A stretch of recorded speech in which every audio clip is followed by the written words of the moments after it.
right, everybody, please let us know if you can hear us. Looks like we've got one, but maybe not the other. Everybody else, just give me a quick test to make sure. It looks like our audio is being funky. Hello. Yes, Test. beautiful. This is a test. Yes, things are working. This is great. Okay. We're under arrest. We're under arrest. Well, welcome. Thanks for coming out.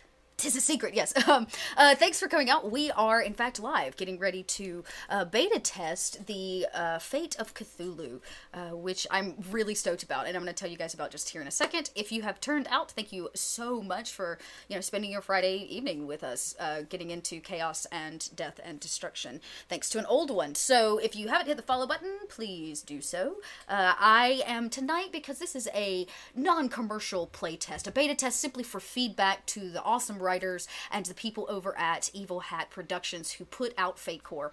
We are, if you're going to donate, I ask you do it to me direct, not to the stream, because unfortunately you can't affect the gameplay or anything like that tonight. Sorry, gang. But you can, if you feel the necessity to buy me a cup of coffee, you can do that, because I needed a lot of it planning for this game. It got a little intense. Other than that, again, thank you. There are multiple places you can follow, and you can find all that information below. But I want to tell you a little bit about this super awesome thing we call Fate of Cthulhu. It is a build out of the Fate Core system, specifically around the Lovecraftian lore, specific the idea of what happens if, instead of having to live through the rise of an old one, you have to go back in time and change aspects that led to the rise of that god. So a little bit more Terminator, and a little less just general Lovecraftian horror.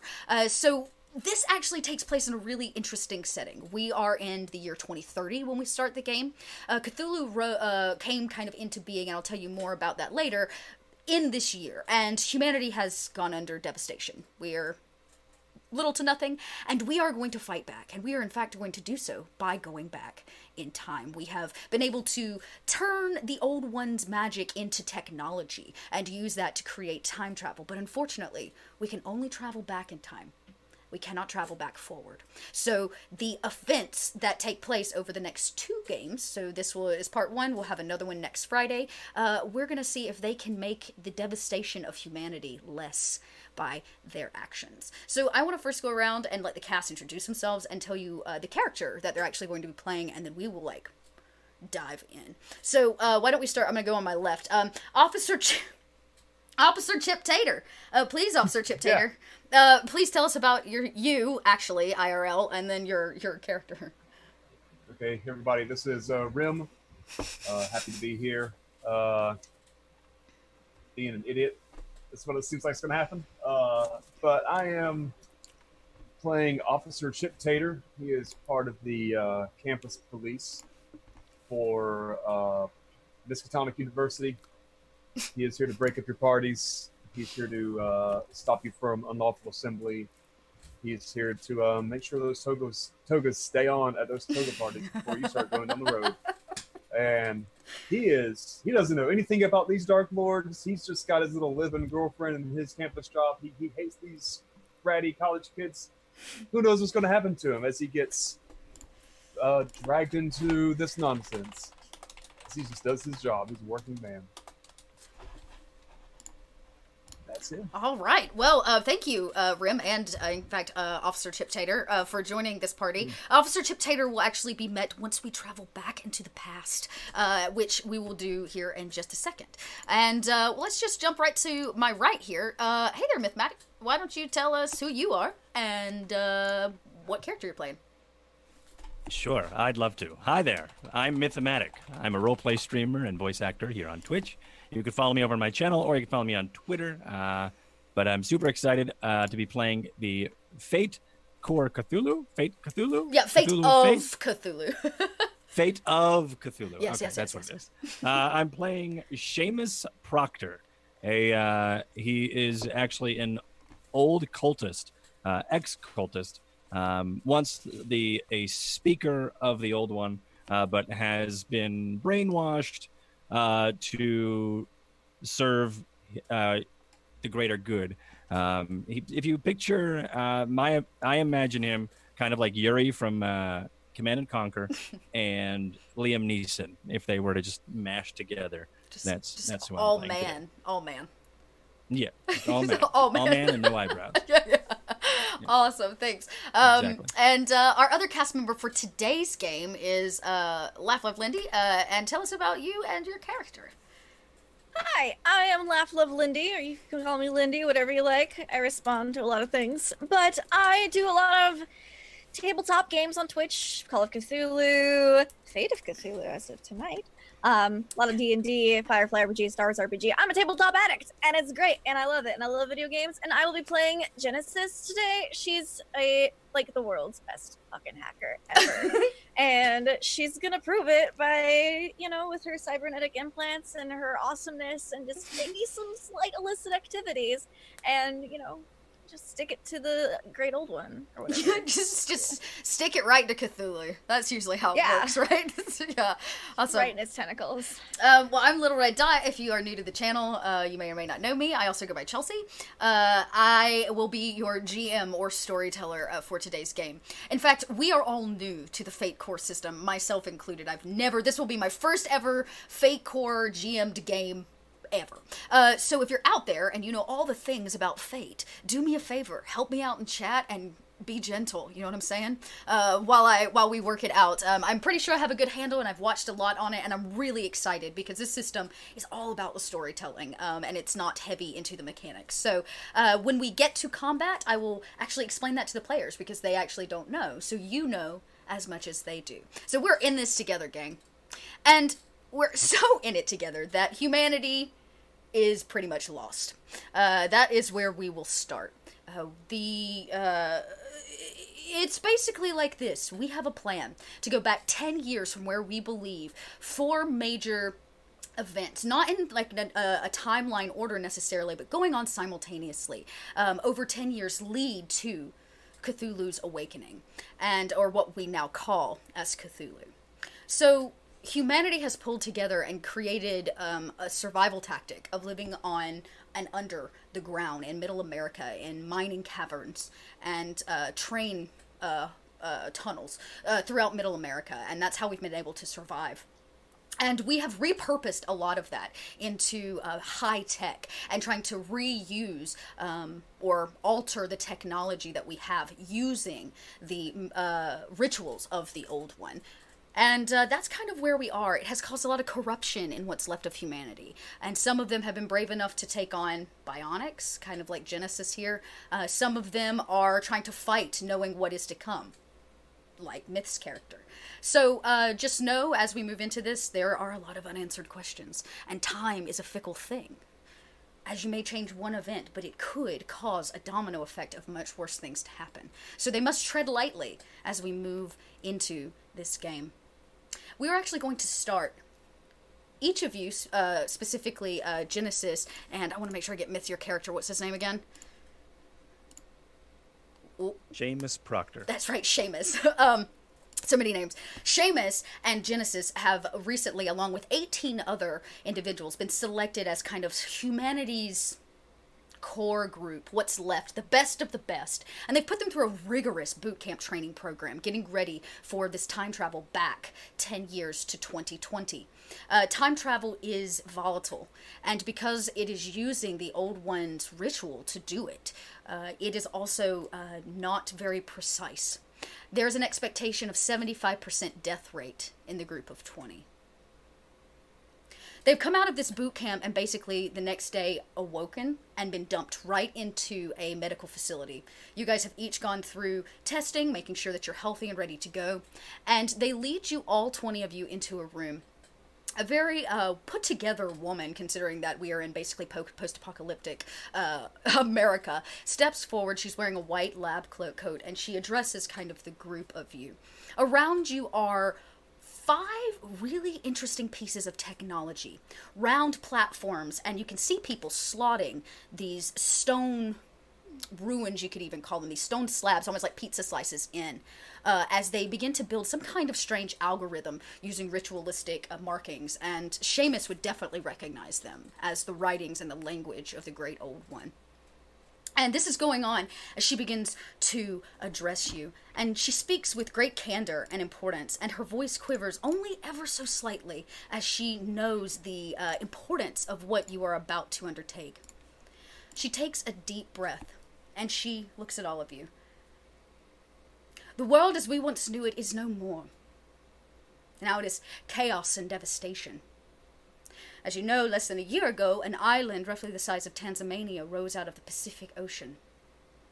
With it came what can only be described as an ancient, gargantuan testicle beast, a beast beyond humanity's comprehension.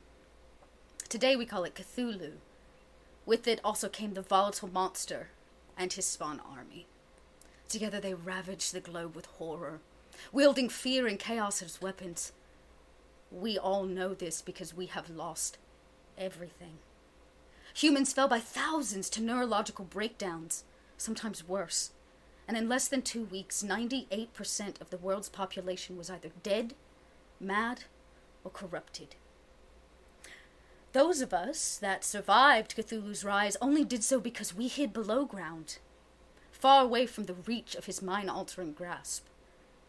There we were able to design and repurpose the architecture of these old coal mines and railroad tunnels to build a secure location for the last of humanity. The safety provided us the time necessary to relentlessly study how to fight back. And thanks, in fact, to the dedication of Genesis and the expertise of Shamus Proctor, we now have the technology and the information needed to make our final stand. We have identified a series of events that we believe directly help the city rise and awaken this great old one. Your mission is simple.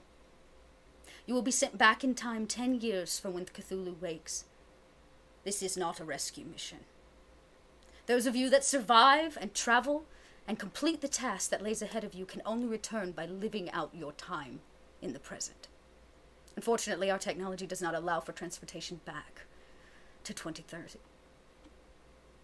Currently, you stand next to your teams. Your team leader has already been briefed on the details of your exact mission. 5 groups of 4 will be dropped in different locations across the globe that corresponds with your assigned mission. As you know, time travel is fairly inaccurate and very dangerous. We anticipate 5 of you will survive the journey. Based on our accuracy algorithm, if you make it through, your team will be dropped within a mile radius of one another. Each of you have been chosen for qualities and skills specific to your mission. Along with successful 2 weeks of intense boot camp training, I have no doubt that you are the best candidates for the job. Now, upon arrival in 2020, you are to send message via encrypted email using the code word Lovecraft. You will be contacted within 12 hours by our ally and transplant, General Hickley. Until he contacts you, lay low and complete part 1 of your mission. Remember, you will have nothing on you once you arrive. Only your naked body will be available to withstand the harsh effects of time travel. Now, upon arrival, locate your teams, find supplies and shelter. And remember, time's a tricky thing. For we cannot stop what fate has in store for humanity. Cthulhu will rise. But we can try to alter that which will come to pass and lighten the burden of humanity's demise. You are all we have left. Our fate is in your hands. Be wise in your choices. Trust no one but your team. And stick to the mission. Any questions?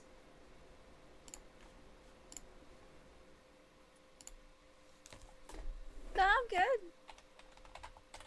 I believe so. Things all been cut and dry. Great. You have exactly 10 minutes with your team leader for briefing. Then we are marked for go. Take your places in the circles, and once the travel ritual begins, do not break the circle under any circumstances. Good luck. Sure. And may fate be on your side. And she kind of like addresses you.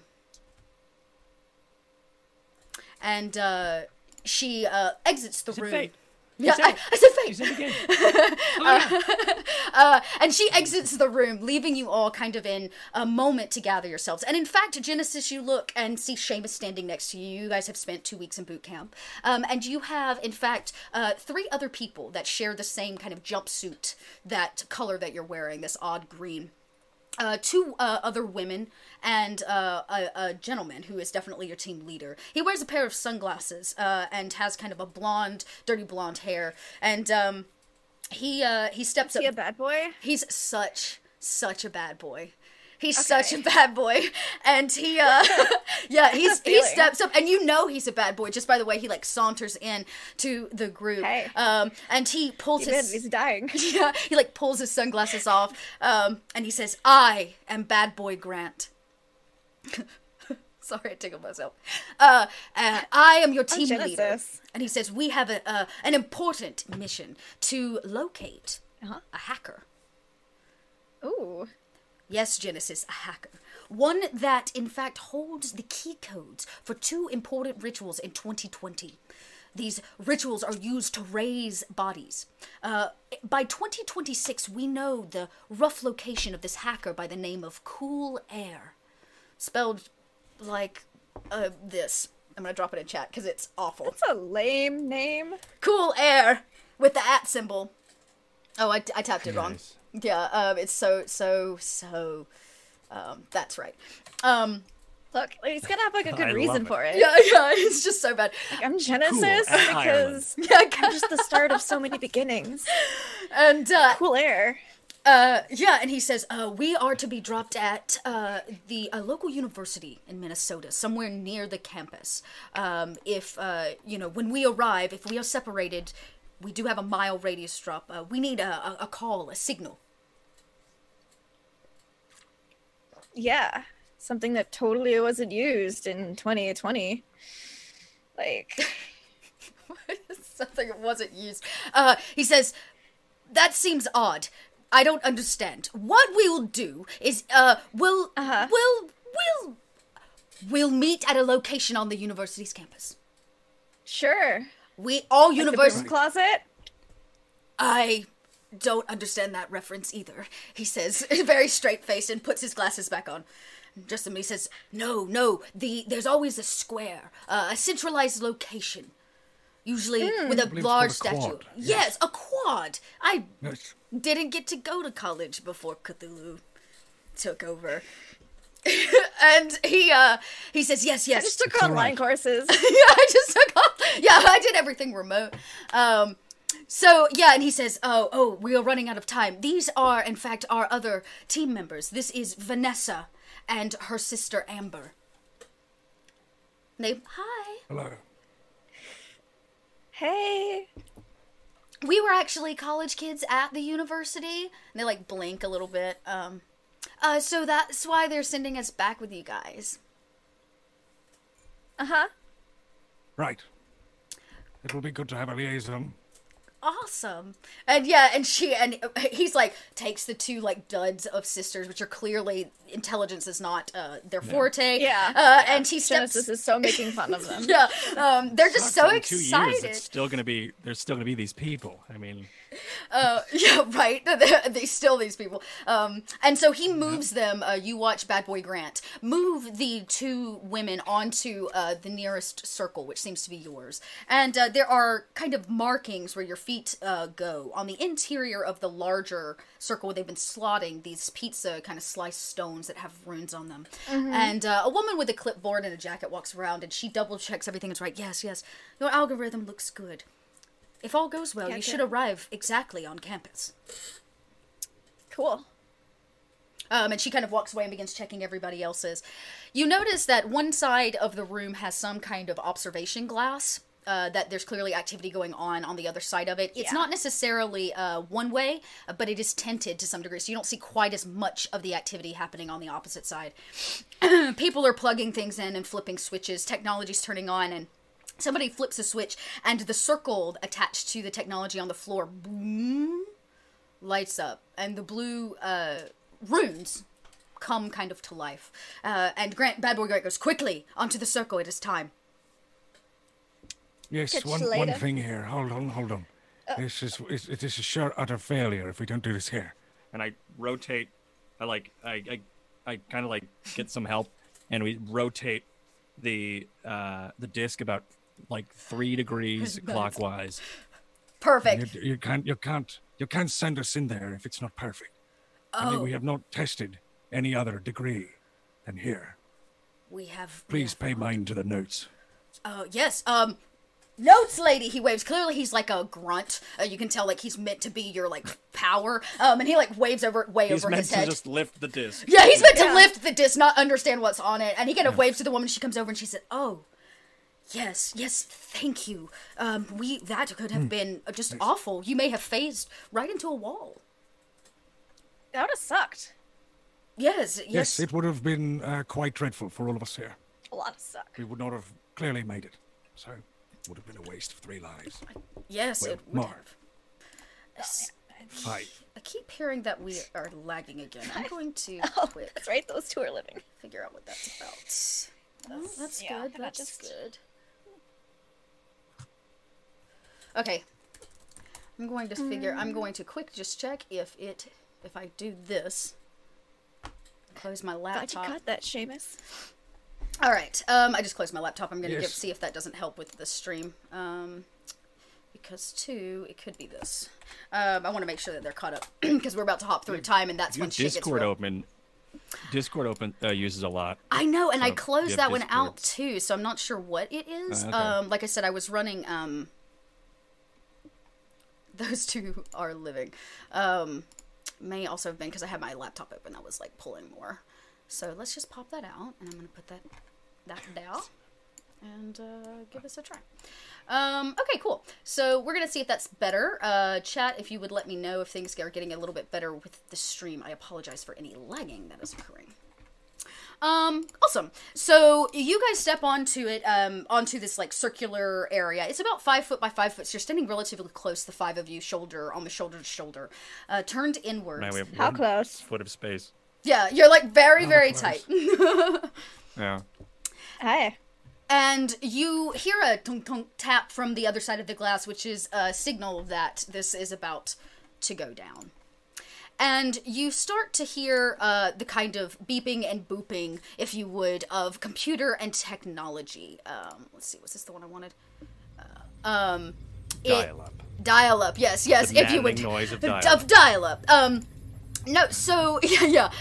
And you quickly see the runes begin to glow a brighter color. The computer screen that is on your, left that seems to be attached to the platform you're standing on. Watching that.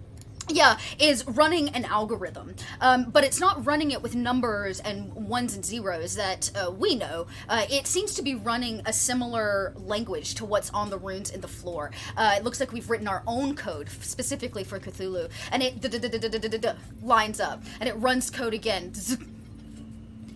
And it seems to be taking some time. It's clearly a very volatile process. And it runs, and it runs, and it runs, and all of a sudden you hear a strange thud from the opposite side of the glass. Something has hit it unnaturally hard, if you would. And you see a hand. Oh no. You see a hand, and the scream, if you would, you hear of a woman on the other side of it. Her hand rakes down it. There seems to be some kind of strange activity happening on the opposite side. Shit, bad day for her. And then another scream.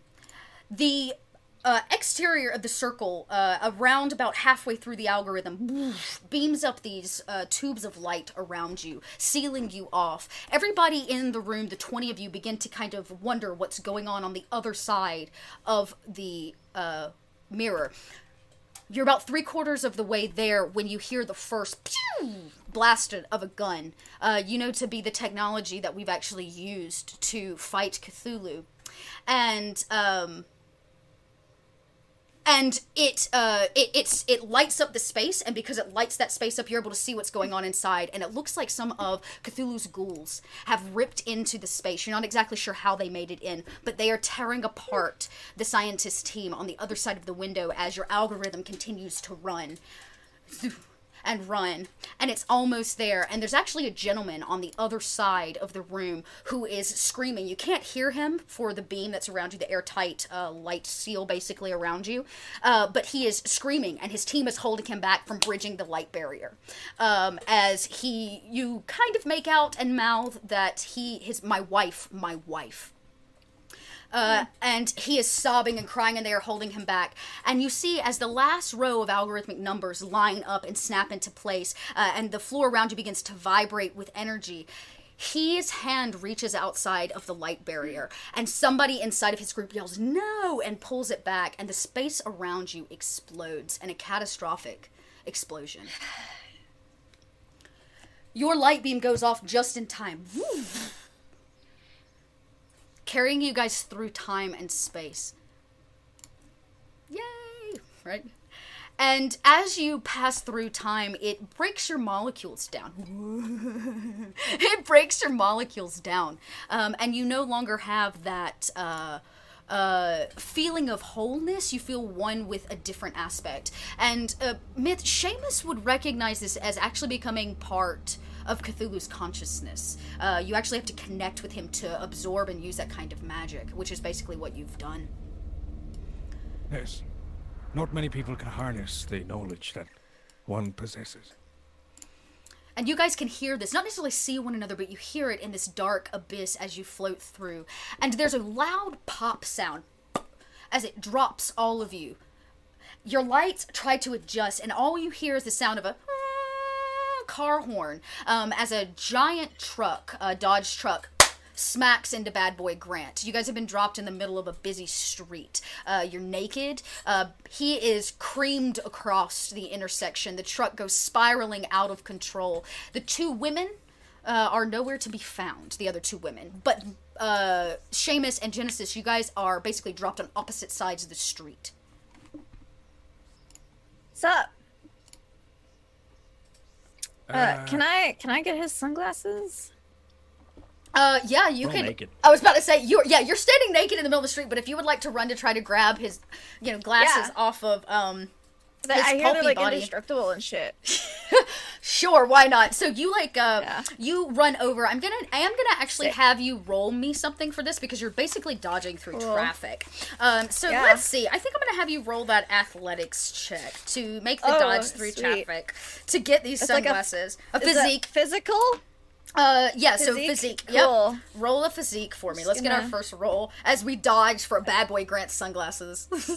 I got a 1. Oh, okay. A 1. Yeah, I would say that's enough for you to, Frogger your way across. It's definitely not I got nothing holding me back right now. Yeah, so, Shamus, you watch a naked Genesis as she bolts across the other side of the street, actually to your side of the street, and scoops up a pair of sunglasses, what's left of them. One of the lens has a tiny crack down, the exterior edge, but surprisingly enough, they survived. And they do seem to be a very hardy pair of sunglasses, made of some kind of strange material. Sweet. Oh my god. Interesting. I guess I try to, run across, or run over to her, probably dodging cars as well. Yeah, go ahead. Unless she's on my side now. Yeah, I was about to say, she's kind of on your side. Cars. Why don't you guys both roll what I call a notice, and let's just see what you're picking up on, and if you can pick up on any good places to either hide or run to, or opportunities. Perfect. Yes. Just gotta figure out how to do that. Yep, so you should have on your character sheet, I gotta pull one up here. Derp. Well, I say that. It doesn't like me doing that. There should be a little die under your skills, basically. If you don't if you don't have notice, so this is probably why you're struggling. If you don't have notice, you can type it in manually. Anytime you don't have a skill that's not listed on your character sheet, you simply roll 4 fate die, which is notated by, roll. Like a mediocre skill. Yeah, basically, yeah, if it's mediocre, then just hit the die where you have it dropped in, and it should roll it for you. If not, fate die are represented by DF in Roll20. So you can type in /roll4 DF and just give me that total. I don't see anything. I'm too busy waving people. I'm like, hey. Yeah, either Modifier at all? Unless you have it listed. If you have notice listed as a skill, you just hit the die underneath it. Yep. So both of you don't notice a whole lot. The cars are whipping past. You can't really make heads or tails of where you're at. It seems that you are on a street of some kind, and it's got a very narrow sidewalk, and you're on some kind of small bridge that crosses over a little stone cute bridge that you might find in a Massachusetts college town. Cool. Right. Our mission is to go find 2 hackers. It is. So the information that you have is this. Upon your arrival, you were to contact via encrypted code. Genesis will know that code. There's somebody here that's already set up a base camp. They were sent back in ahead of you to come set up a base camp. So you needed to drop encrypted email to them to start. So you could do that very quickly if you wanted to and let them know that you've arrived. After that... close and then email, or email then close? I'm good for either. Well, we're going to need to find a way to send any sort of message out there. Yeah, I'm not worried. I don't have pants, so I figured I don't have any sort of device here. Mobile or otherwise. Yeah, we could get some. I'm not worried about it. So do you want, like, devices first or clothes, and then, or, like, vice versa? You seem to be troubled by not having pants on. Okay. Right, yes. As you guys say this, you look around, and two things happen. A group, two women, I say women, young women, are like, oh my god, take a picture for Instagram, oh my god. And one of them pulls out a cell phone and begins, like, taking snaps of the two of you, like, naked as a jaybird on this bridge. I put my arm around them, and I'm like...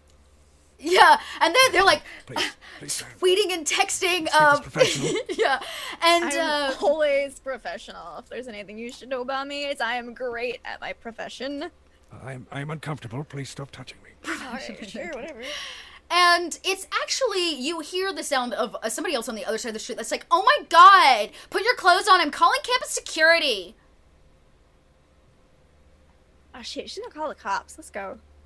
All right. Well, I'm still not quite sure where.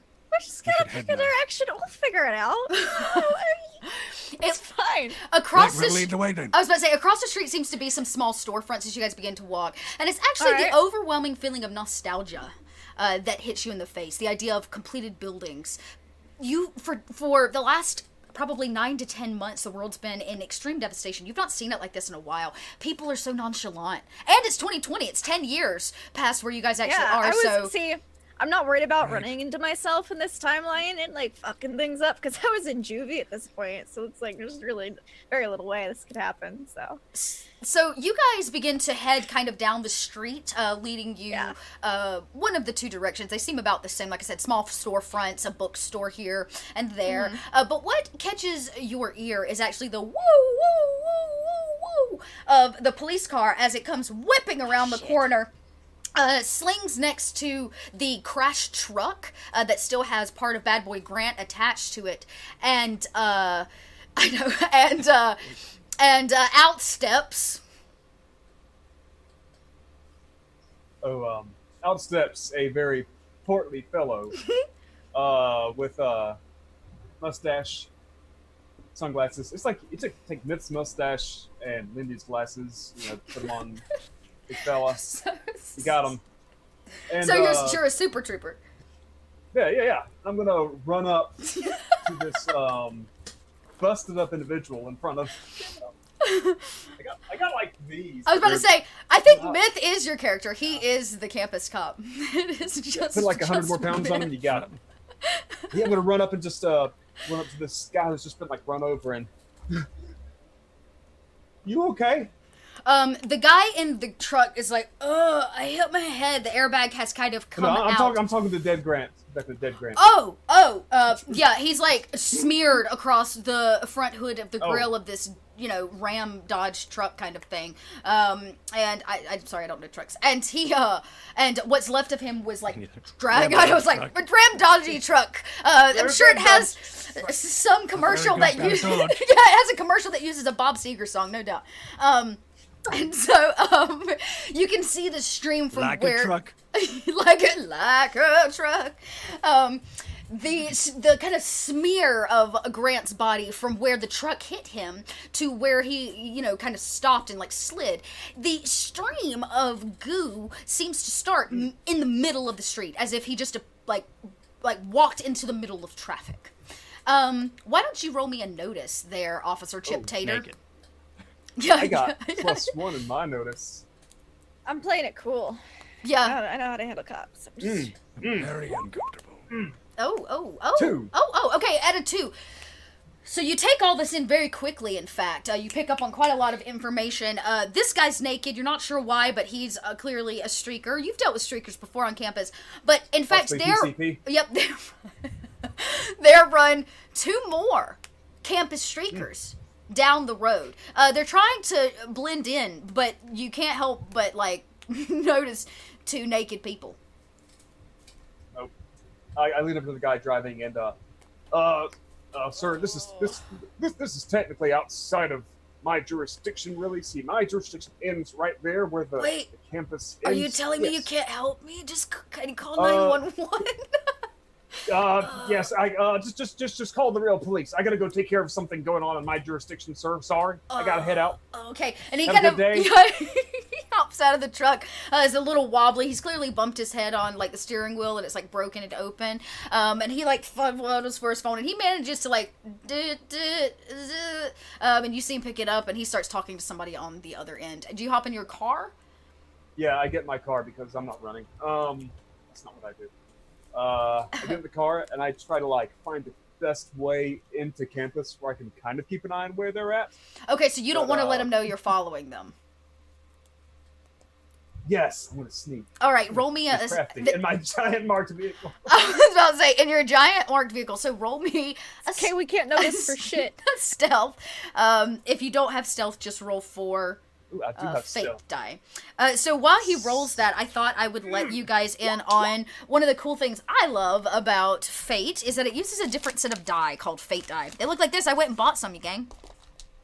They have planning on buying some pluses next time I go to and GameStop. minuses and a blank side. So 2 pluses, 2 minuses, and a blank side on every die. And the way Fate works is anytime you roll, regardless of whether you have the skill or not, you're always going to roll 4 Fate die. If you get a minus, it minuses 1. If you get a plus, it gives a +1. So you could come out with 0, you could come out with +4, you could come out with -4. It just depends. Of course, a blank side doesn't add anything. Now, if you have the skill, you get to add your skill modifier, is probably how you know it if you're a D&D player, which in Rim's case, and Old Tater's case, it looks like he was getting a +3 to his stealth on top of his 4 Fate die roll. And so he rolled for a total of 4 skill points in that, which is very, very successful, in fact. Yes. And I even have like a little chart up here for everybody to see. The little chart gives you a direct out of Fate what their thoughts are. So in fact, Officer Chip didn't just roll good, he rolled great. He rolled great on that sneaking behind them. So here's what I'm gonna do. Shamus and Genesis, what exactly are you guys doing? Are you trying to blend in the shadows? Are you just Jaybird walking down the street? You know? You look uncomfortable. You want to be more uncomfortable? What? I'm already pretty uncomfortable. I'm waiting for you to take the lead here. But All right, now sure. Yeah, no, I manner. can lead. I'm a fan-fucking-tastic leader. Let's just, oh, here, look, they sell clothes. I'll walk in and be like, hey, oh my god, it's terrible. We were mugged, and our friend was hit by our car. She goes, and they stole all our clothes. Can you help us? a college girl runs up to you, kind of nerdy and quiet. She goes, oh my gosh, what happened? Oh my god, are you It's just okay? horrible. Yes. We just need some clothes. Did he do this All to our you? clothes. They stole your he's clothes? He's like, No. no, it was some, like, jocks. They were really mean, and they had, like, the Letterman jackets. They were horrible, and it was, like, right outside the highway, and then my friend got hit by a car, and he's dead, and so it's just... It's okay. She says, don't worry. Did you call campus security? Let me call campus security. You've been assaulted. It's just do you have I believe anything they're we can already cover there. ourselves with? Oh, yes. Oh, of course. Well, I can't give you anything off the racks because I have to really pay on for wheels. that. Okay. Shh. Just shh. Follow me to the back. I've got some sale boxes that didn't sale. Nobody bought at Christmas, so okay. And she like ushers you so to the nice. back. It's definitely like I feel a like we're at like a boutique. cold water creek. Just like, Yeah, like, and definitely these clothes didn't sell for good reason. They're not necessarily very stylish. And she pulls out 2 boxes. She's like, well, this is kind of what we had left in the 75% off. Yeah, for men. And here's the one for women. I guess you guys can just take it. Just don't tell anybody, okay? I could get in a lot of trouble. Oh, it's fine. We won't tell anyone. Thank you so much. Do you have, like, a phone I could use to call somebody? Oh, they took your phone too? Oh my God, They what is took so everything mean? except the sunglasses. Nothing. So she says that. Now, yeah, and she goes and reaches and hands you guys a phone. It is, in fact, Officer Chip Tater. You watch these two naked people walk into, we call it, Bear Creek. Bear Creek sells the finest in, camping gear and hipster shit for college kids. And it's where you get your toms, and they you watch them walk in the front door, and they kind of disappear. You're able to kind of creep your car up very silently. You've mastered when your brakes squeal and when they don't. And you kind of pull up right alongside the curb with your lights off. And you're able to look in the storefront window, which is nice and open through the mannequins adorning, summer's greatest and latest. And, I'm like leaning out of my car to look through the window. Yeah, you lean, and you're able to peer at The it. door's open. You're kind of perched between both of them looking. Yeah, you're looking. You're not very stealthy, but they have yet to notice you. And you watch them walk into a back room with the woman that is running the shop. She seems kind of suspicious, in fact. Only the woman returns out of it, grabs her cell phone, and goes back to the back room. But, this is, squad car Tater to, HQ base. I don't... Yeah, Dispatch. I was about to say, Dispatch. this is HQ dispatch. Over. Just reporting about to, approach some suspects. Two nude individuals found spotted up on the nearby highway. Fatality held about a third one, but, county cops taking care of that. I'm about to proceed and engage. Over. Reading you loud and clear. Get those streakers. We can't have any of those on campus. They got pissed last time. Nope. Not again. Not again. Over. Not after 2015. Oh, 2015. Yeah. Over and out. Let us know how it goes. And clicks. You hear the click on the other end of the receiver. As whoever was at HQ headquarters or whatever. HQ. Base camp. Flight control. Flight control. And you are able to get out of your car. Are you going to go in the front door? Are you going to try to sneak? Or are you just going to walk in as campus security? I am going to walk in, head held high, front door, let that little entry thing right when I go in, so that, and I'm gonna eyeball. She can't tell because I got the sunglasses on, but I'm eyeballing old girl who just stepped out of the dressing room with these two ne'er-do-wells. Okay, great. Yeah, she comes out, and you, so you see her go to the back as you exit your car. She walks back and hands the two of you her cell phone, and she says, I can't let you use the company phone, because, I get in a lot of trouble, but, if you stay right here, you can, use my cell phone, okay? Oh, sure, no problem. Thank you so much. So she hands over her cell phone, which is highest of tech. It's a... Yeah, I just kind of sniffle, turn on, and then just deadpan straight face, just start hacking. Yeah, nice. And as she comes out after she hears the dun dun of the door in the front and closes the back room behind her, she says, "Oh, Officer Tater, what brings you to the shop? You need another belt, don't you?" You wish I was here for another belt. Turns out there are a couple of potential felons here in your store, and Oh, I need you to step aside. you don't mean the naked people, right? They told me, listen, Officer Tater, they came in real upset.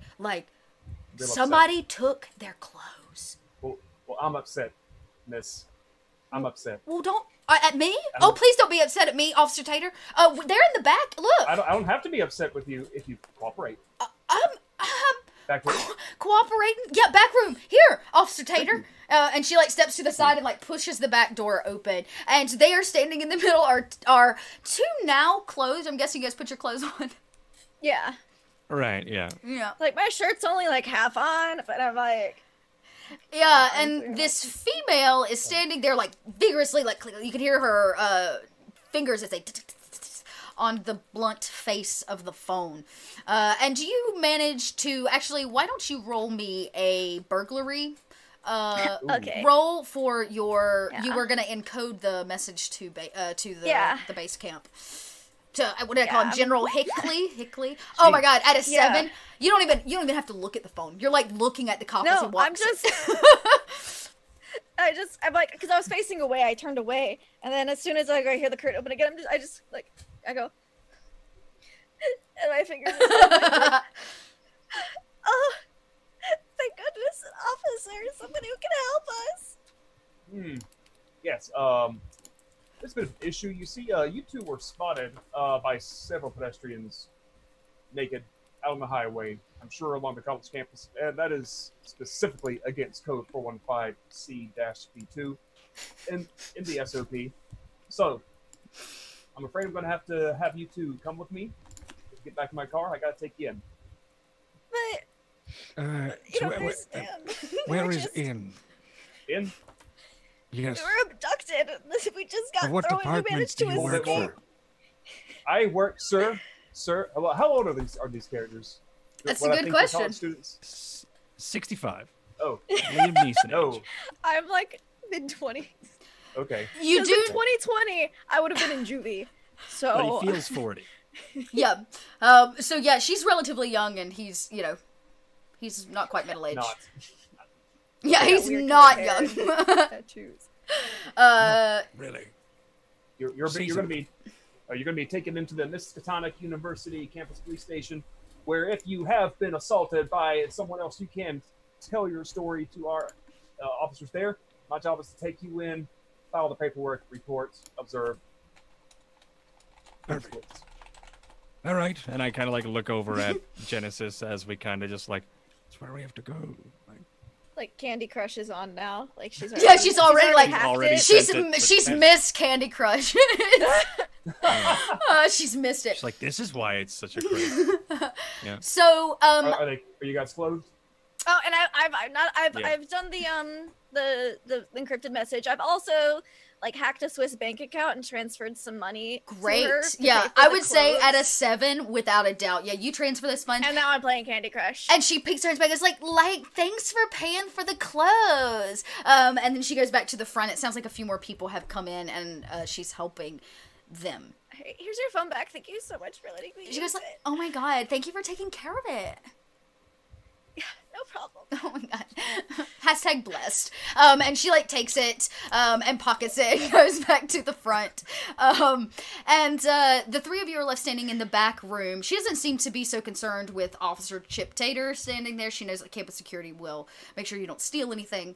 And she leaves you guys to do whatever you need to. Now, Genesis and Shamus, you know that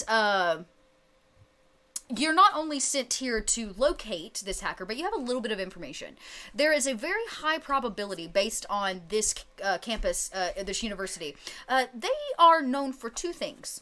Their cybernetics program, and their tech program, as well as their occult collection. They have a very, very large collection of occult objects in this place. Now, in 2026, which is about 6 years from, you guys haven't checked a newspaper, but if the algorithm got you where you're supposed to go, about 6 years from now, we are able to pinpoint a location, a warehouse near the college, where Cool Air, or we believe the IP address, was resonating from. And of course, he is the person holding the special code that breaks these two rituals for Cthulhu's ghouls. So that's kind of what you know. How you go about locating Cool Air, finding him, is up to you. I need a computer for that. I mean, a phone's great and all, and I could do it from a phone, but right, this is up your alley here. I'm not quite sure what it's fine. I could do to Unsure. help find cool air conditioner. Just call him Loser Face. Loser Because face. that's what he is. Now, Officer Chip Tater, you know that actually today and tomorrow are Parents' Day at the college. Which, you know, if Genesis is in fact a college kid, this may be her father. Oh. One of these kind of families. See. Well. It's a phase. How long of a phase? How long does it last? Forever, it seems. Are you There's wanting? just this cybernetics and tattoos, you know. And speaking of Genesis, My do life. you? Is your cybernetics are visible? You don't wear a wig or anything. It's very visible on your head. No. Yeah. Oh, Officer I Chip got Tater. crazy colored dyed hair and like, Yeah. She's Yeah. definitely, you've seen crazy colored hair, you've seen weird college kids wear stuff, but you've never seen somebody put a computer in their head. Yeah, I'm like, this is Officer Tater dispatch. About to bring in the 2 suspects. Public indecency. They claim they've been victim of assault. One possibly has drug paraphernalia embedded into her skull. Don't know where it could come from, but probably needs to be checked. Back at base, Mission Control Center. Over and out. Yeah, he says, oh, we've been looking for that crew, the ones that like to use the technology. We're pretty sure the, hacker crew, he kind of whispers. They're, the ones that like to break into the library. Yeah, they've been doing them, drugs. Bring them in, we want to question them. Over. And I Thank you. totally like Over. pickpocketed some lip gloss too from like the chick's purse. So. Yeah, you're like putting her lipstick on. And you guys do hear him say that maybe there is some kind of local group. Hackers. In the library.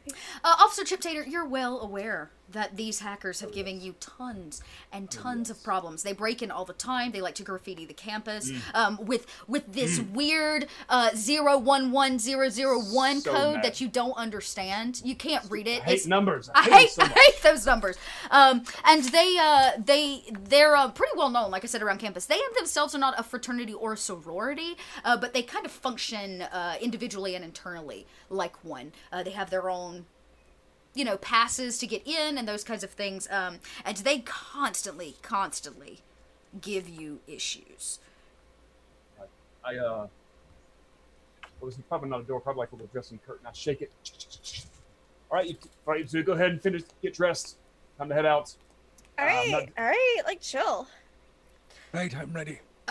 Yeah, they finish slipping on their toms, their winter toms with fur on the inside, and you're able to walk them out pretty easily to the car, to your, what is it now? It's your campus security patrolmobile. Campus security patrolmobile. Yeah. Okay. With no lights on the top. Yeah. Just that one really sad dome one. Just the Right, yeah. one, Yeah, just That's a stick up. Volunteer the dome. magnetic Yeah. one. Yeah, the volunteer dome clips on is on the top. There is a vinyl lettering across the side that says campus security on it, but it's old, and this is definitely one of the oldest Crown Victorians you've ever seen. You're not exactly sure how it still runs. Oh my god. It runs on justice. I just open up the back door for them. Thanks. Yeah, and you guys can hop in the back, and you hop in the front. You don't happen to have drive, do you, as one of your skills? I do have drive, actually. Of course I do, because I'm the law. So you guys get in, and you watch him, press the little button that activates the single light on the top. It starts going around. That's so funny. And Officer Tater, roll me a drive to get where you're going successfully and without any... 2. Out of 2.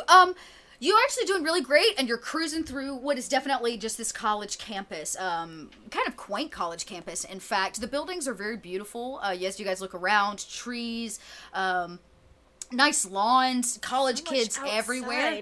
Yeah, and you can see that it's definitely this parents' weekend. Kids are walking around with their parents. There's booths to sign up for things and stuff to do. Stuff is going on. And it is Officer Chip Tater slamming on the brakes that kind of jars the two of you in the back seat. And as he does so, you realize that he stops right next to a tree. And you all look to your right. This giant ancient oak tree. There is a limb and a couple arms sticking out of it. Feminine and quaint, as if they were either somebody shoved them inside or they were growing out from it. why don't Do I recognize these bimbos? You Are do. they Yeah. the air circulators. you can rightfully assume that there's a high probability the two sisters phased into this tree as they came through the time jump. Like we drive past them. Like now that is some fucking beautiful artwork right All there. right. Yeah. Them. Yeah, them. Officer Chip Tater, you have to double take. You think it's branches, and then you look again, and it looks a little bit more like human arms. Is that sap? No. Is that blood? I don't know. I'm gonna have you roll me a will. You're seeing a lot of things today. Oh no. Oh, Chip Tater. That's Oh, Chip Tater, he does not have will. He has And no that's gonna will, be- so just a flat 4 Flat. dice. Oh, 1. Okay, a 1. Oh, okay, a 1. Okay. Beautiful. So, a 1's not too bad. You managed to keep your lunch down, but it comes all the way up. You get those chunks in your throat as you realize that this is definitely human body parts hanging out of this tree. The two in the back seat don't seem too phased. Both of them kind of eyeball one another, but they don't seem near as phased as you do. Maybe it's just I Enough might phasing actually over be the tree. fist bumping. I'm like and then I hold it out, and like nothing happens. And I'm like, Officer Tater's gonna climb back into that front seat and just, he's sitting there. you okay, dude? Turn around and, like, look behind him. You need like some donuts or something? You still know anything about this? Please. I just Wanted think to it's some bird watch. fucking beautiful artwork you got on this Oh, campus. art. No, it's not art, ma'am. What? Ma'am. Sure About it to- is. I was like, drops. that's just the way it's framed. I can just see it. It really speaks to me, like on a spiritual level. Possible PCP as well. read that over and out. Thank you. He probably just uses damn. Oh, it's one of these radios. Yeah. It's probably not like a It's show. in the It's car like now, a, yeah. it's just a walkie-talkie that he and his bestie have set up. So nearby as mouse. yeah, it's a nearby mouse. I'm actually going to do something that I think is really cool for the Fate system, and show you guys how something called aspects work. There are multiple different kinds of aspects. Each character has an aspect. Aspects are these very single line or multi-word defining phrases, if you would. And you'll see on the screen I have what we call timeline aspects. These are 4 aspects for each of the events happening leading to Cthulhu's rise. Now, as players, you can, anytime you want, invoke these aspects if they are going to benefit you in some way or you feel like they will benefit you. right. I can also do the same thing, but I do what's known as compel. I can compel them. And when I compel them, similar to maybe if you've ever played the Cypher system, the way the DM can kind of step in and place things on you and you can choose whether or not to accept them. In this case, I'm actually Officer Tater as you stare at the mangled bodies of, you're not even sure if they're women, what's left of them, phased through this tree as it oozes blood down the bark. You begin to hear something in your ears. You're not sure if you're making it up. Is it the vomit in your throat? You're not quite sure. But I'm gonna compel the cult of Cthulhu is growing. That this idea that the more death that happens, the stronger the cult grows. That as we get rid of our time travelers, they get maybe a little stronger. And that I'm gonna say that that's why you had to roll for the will. It's not just the fear, but you're hearing things. With your 1, you do succeed, but what the whispers are, you're not sure, and they make the hair on your neck stand up on end. Something is not right today, and it's your Officer Chip Tater radar that is going off, that hyper awareness. As you continue your drive through the campus, and you guys arrive at campus security. It's a very good driver. He clearly knows his Crown Vic like the back of his hand. And he knows these campus roads like the back of his hand. And he gets you guys there lickety-split. Campus security is a very small office. And I'm also going to do the next thing in our lovely Fate rules, which is put in a new aspect. This is known as a situational aspect. I, the GM, am describing a new location. And that location has things that define it. And I believe that small office is a really good, copy that. Oop. No, don't move that one. I believe that that's a really great, thing thing that could be invoked by you at any point during gameplay. So basically you could say, well, it's a small office, so they can't actually come in, there's no room for them. Or I could say, oh, it's a small office, so you get disadvantage if we were to go into combat because there's not enough room to fight. Okay? So that's kind of how that works. So here's what we're going to do. We're going to toss our first one up. We'll call these... Alright, our first situational aspect is that the... and these will basically clear every time we move into a new scene. These are specific to the scene. The first one, what did I say? A small office. Oops. Yeah, and that's our first one. So the first situational aspect is that this is a small office. That can be invoked at any time for your own benefit or compelled against me to, you know, basically make my life more difficult as the storyteller. So as you guys pull up, the door it's all glass front. There seems to be somebody sitting at the front desk, probably the person that Officer Chip Tater was walking into. And he pulls up right up front. There's a reserved spot for you. It's your favorite. It's got a sign. Yeah, this is your parking spot. And you're able to, the three of you walk in, no problem. There's a few chairs lined up against a wall, and there does seem to be a holding cell, if you would, but it's basically just a room with a door that locks. It's a drunk tank. Yeah, it's basically, Okay. yeah, it's not a jail, by any means of the word. And as you walk in, your partner, who's actually a female, kind of butchier in nature, nice short haircut, seems wide jaw, and she says, "Ah, you got them." Hey. Of course I got them. Hello. Tater. We don't take kindly to streakers on our campus. Mm-mm. Good thing I wasn't streaking. You were naked, weren't you? Being naked and streaking are two completely different things. You know, I don't think I like your sass. What department are you part of? What's your name? She pulls out some papers as if she needs to file a report. Me? I'm Genesis. No, your real name. Look, lady.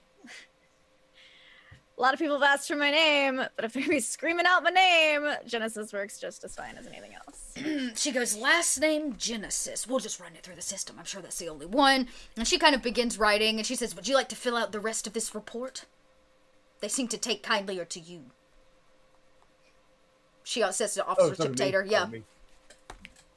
I suppose so. Go ahead and give it to me. I know how to talk to these folks. That's right. So she's filled in the top. She didn't manage to check the box yet as to which department the student is part of. But she did check the box that said there was an accomplice, or / chaperone, basically, that she had she's not a minor necessarily, but maybe her father is there. She hands the papers over, and it does ask for a detailed description of the activities as they took place. Say that one more time. It does. It has a big old box with a lot of lines, and at the top it says, "Please detail activities to the fullest." Oh, okay. And I want you to write the activities of the arrest, if you would. Okay, yeah. I'll start you scribbling again. Jaywalking, public indecency, streaking, fleeing the scene of a crime,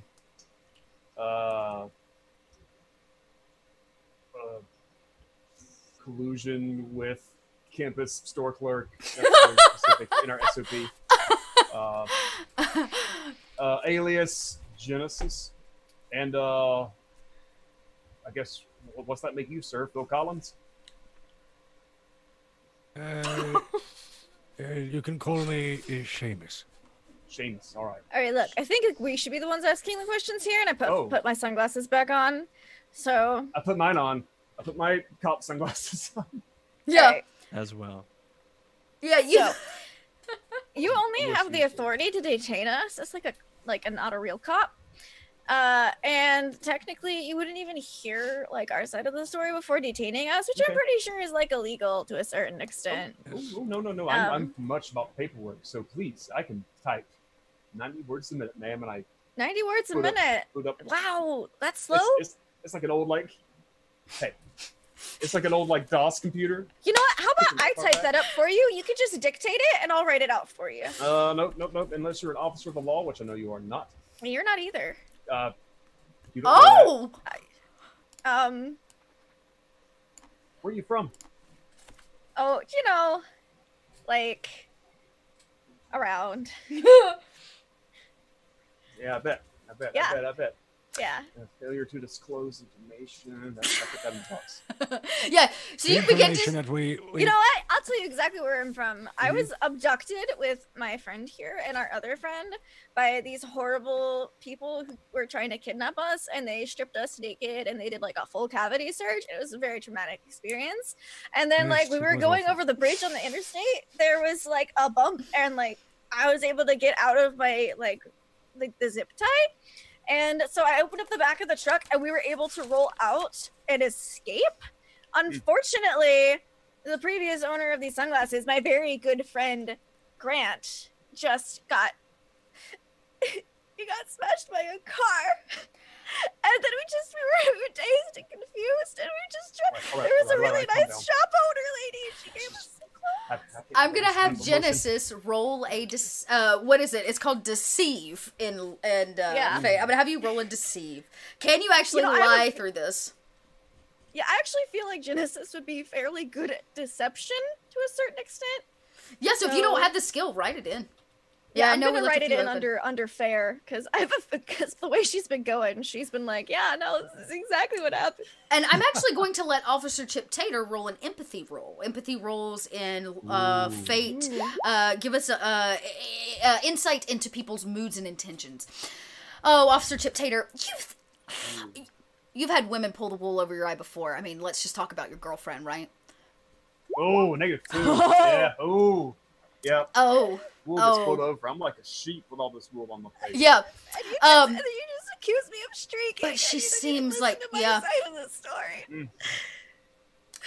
Okay. Calm down, man. Calm down.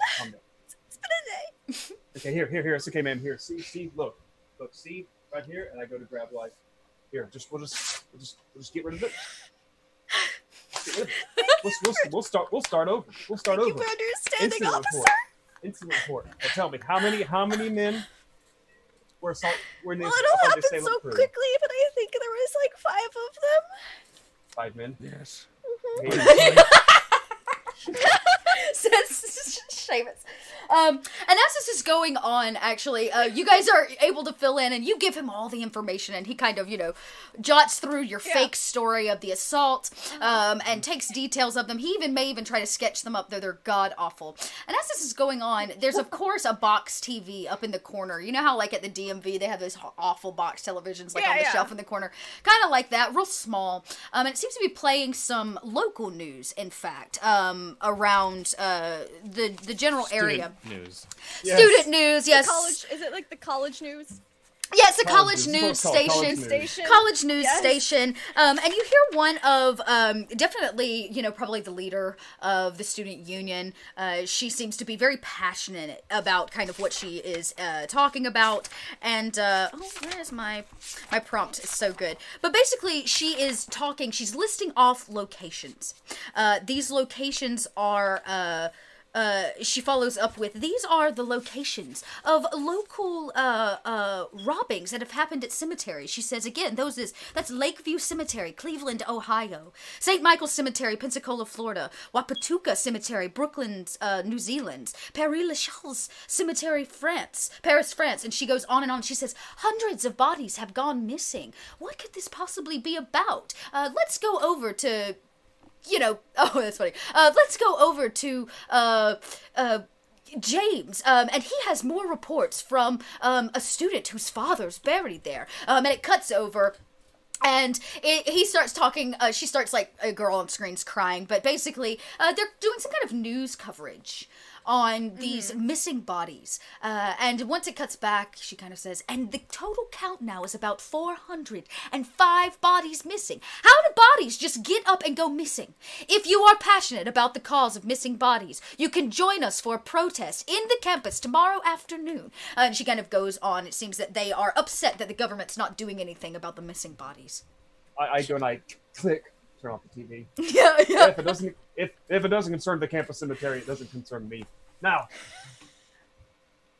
You have a campus cemetery? That seems... yes. It's for professors who die on the job. It's a professor on the cemetery. cemetery for those who die on the job. Damn, that tickled me. Campus cemetery. It's getting later in Where all the college deans before arrest. We'd have the portraits in the hall and the bodies outside.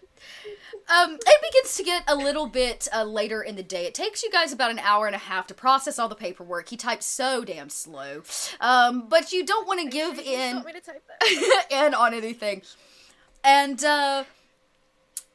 it's actually you hear this like on the window. It's actually only Shamus, and you look, and there seems to be a young boy. Definitely too young to be going to college, not even in middle school, probably, who taps on the window, and he kind of waves at you, and he motions for you to come outside.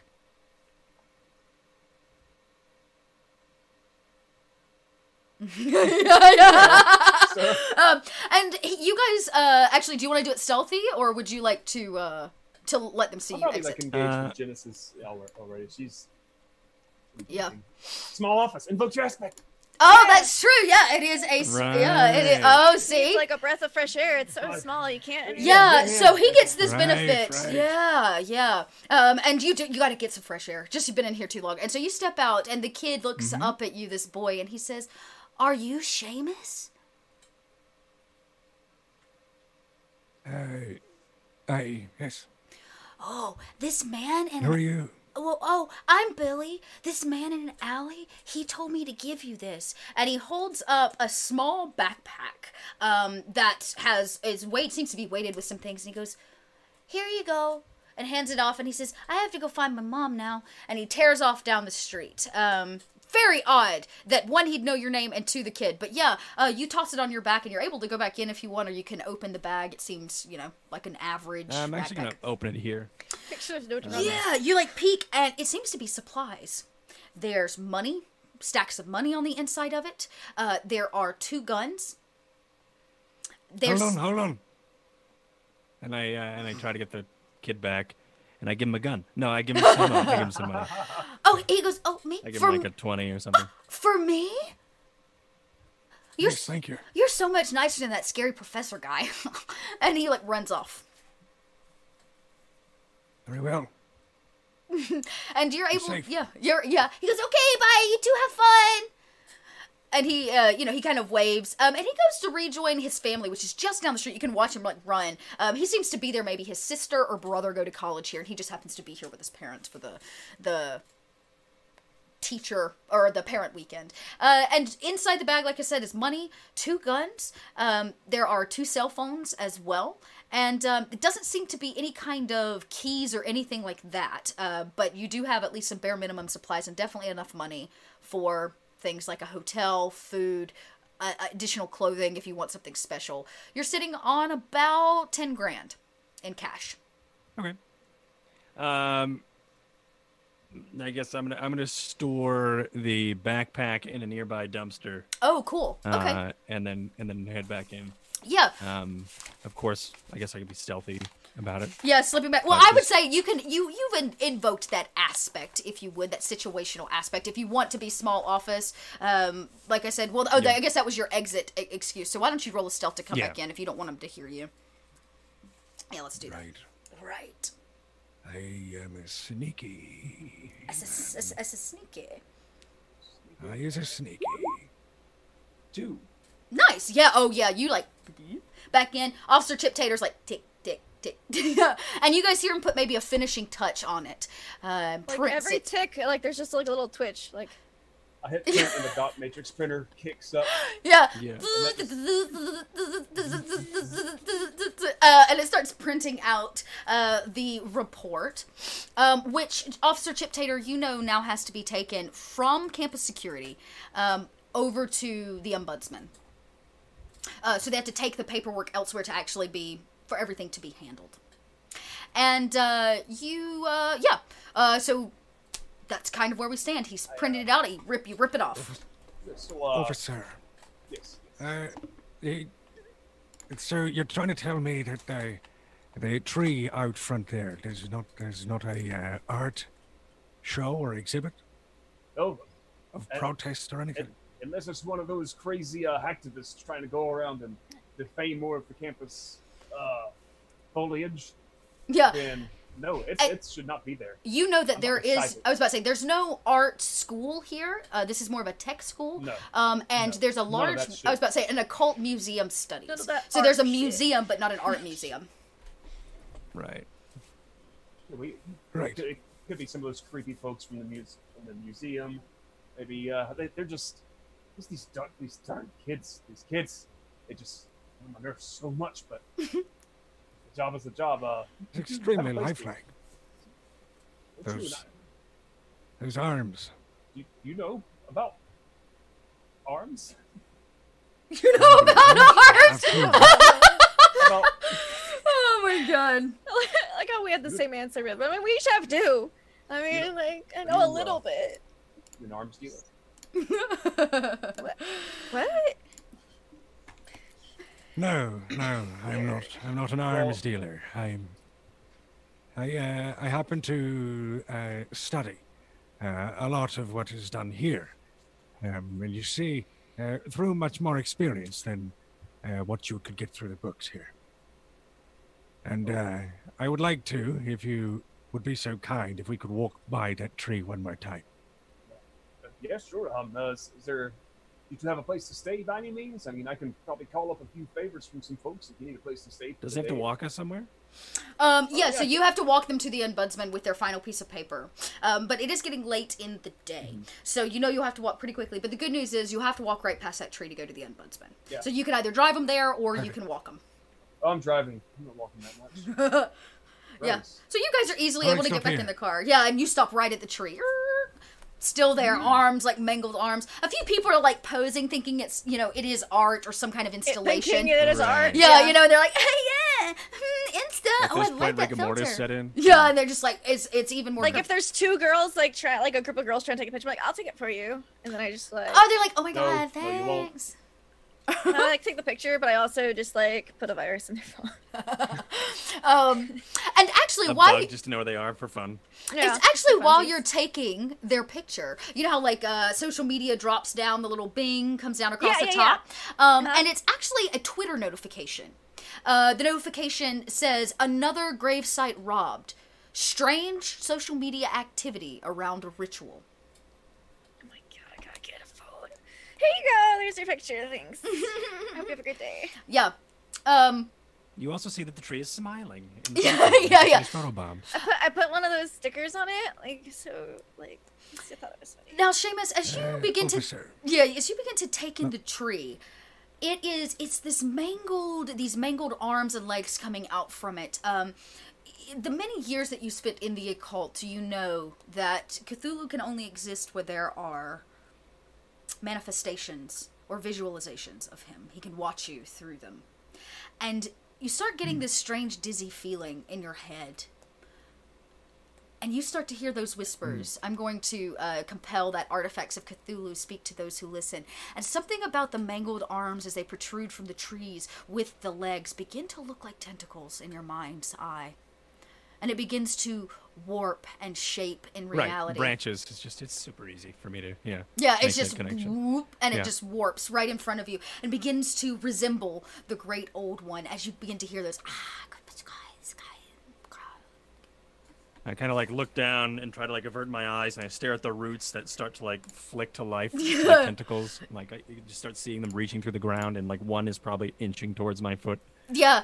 And I kind of like step back, and like in that, I kind of just blink a couple times, and still trying to like be cool. But during that vision, he was mimicking exactly what those whispers were saying. Just Ooh. under his breath. Okay. He's done this many times before, but it's just habit at this point, and he is one who listens and not just hears. And with that, I kind of like avert my eyes because I sense that I'm falling for it. Yeah. Like I always do. But, that is why I am in the profession I'm in, because I am one of the very few who could fight it. So he tries to fight back the corruption, and he turns, and he makes his way over towards the police cruiser and asks, Officer, A moment, please. Yes, yes. And I like step up the side with him as I got like a roll of do not cross tape. You leave me alone in the cop car? Nope, it is lock. Oh, okay. He locks you in the back, yeah. So, you see that there is the limbs here, both on the tree and of the people, do reverberate a sort of maddening song, does it not? Tater, he recalls back when he did first glance at them. And he says, it's a little bit of a, I feel something in the back of my head. It's a little strange. I mean, I haven't had these feelings since I went to college. Please, delve deeper into what that feeling is, so I know. Whispers, intelligible words. And what do they say? I don't know. It's some language I can't decipher. Yes, they are speaking to you, though, because you are one who can hear and listen. We all observe and report. Yes. Yes. There are reports. You see here, these limbs, though, are not simply an art. Please, if you would, touch them. Feel them, for they are not made of wood. Do you touch them? I put up my do not cross tape. Yeah. And I put on my glove. Evidence glove, of course. You're so prepared. That's right. Always be prepared. I love it. Got my body cam going. I reach out and I touch the top of the hand of one of the arms. Have you ever touched a dead body before, Officer Tater? Yes. This is maybe you get called to deal with god-awful suicide, things that happen in the dorms, or students that OD. Since there seems to be a PCP problem on campus. So much. So Miskatonic University. A PCP problem and occult issues. What a place. What a place. Just everywhere. Everybody wants to send their kid to college. So you know that the occasional OD happens, and definitely the occasional suicide. And since you've touched a dead body before, he's right. It's not wood. These are limbs that have become rigor mortis. They're not necessarily swelling yet with blood. It's almost as if these have broken through the tree. The seam at which the shoulder actually protrudes from the tree seems unnatural, as if the body of the human is on the interior of the tree and the arm is on the exterior. And as you touch it, you begin to hear that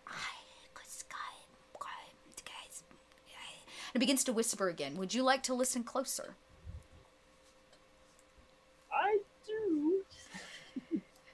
Okay, so as you... Perfect. It's my job. It's exactly what I want to hear. Yeah, as you begin to listen, you're like, oh, they're coming through again, and you begin to listen closer. Make another will check. 0. Oh, at a 0. Okay. Get fucked up. Something does start to come through. Yeah, and maybe it's because this is the first time you've seen something so graphic, or maybe it's because you're able to close your eyes and hone in on your meditation skills that your therapist has been teaching you when your girlfriend gets angry. But you are able to listen in, and for the first time the words start coming through. Cthulhu rises. Cthulhu rises. Rise, Cthulhu, rise. And it's the word Cthulhu that sticks in your mind. You don't know why. Oh, that's right. About 3 months ago, didn't the occult studies do an exhibition in the museum? You had to be there late one night. And you're like, oh, yeah, that stupid exhibition that you had to stay late and watch. Yeah, artsy, fartsy crap. And you remembered that the occult studies professor was the one, she was kind of curt and not very nice. And she, in fact, was the Antarctic. To the Antarctic. She is, in fact, the one who made you... what was her name? I want to make sure I get it right. Yeah, Agatha, that's right. Agatha Manderley. Ooh. we'll just call her Professor Agatha. And Professor Agatha runs the occult studies, and she seems to be a little obsessed with the occult studies and the occult club. Yeah, but it's that word Cthulhu that sticks with you. Sends shivers down your spine, makes your stomach churn. So, You visually react to that? yeah, I have my moments. You see, like, my pupils probably, shrink. Sure. And I guess I just arms drop. I back up a little bit, stumbling, drop my police tape. And I just kind of walk back to the car and get into it. Just kind of stare forward. All, Already in the car. Yeah. Are you in the front did it seat say? now? I'm in like the front passenger seat. Yeah. He grips the steering Totally wheel wasn't saying. really tight. Yeah. And I've reprogrammed your radio, like the sound, like the music radio. womp, womp, womp, womp, womp. Yeah, it's like And and Shamus, it is you. As you notice the way he grips the handles of the car steering wheel, his knuckles turning white with fear. I'm sorry, I think you said something, but I missed what you said. I said, What did it say?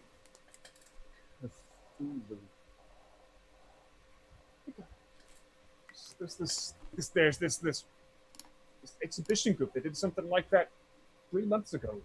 A professor who here that studies that kind of nonsense, but Yes, I thought it was nonsense. I hope it's it's nonsense. very real. Very real, officer.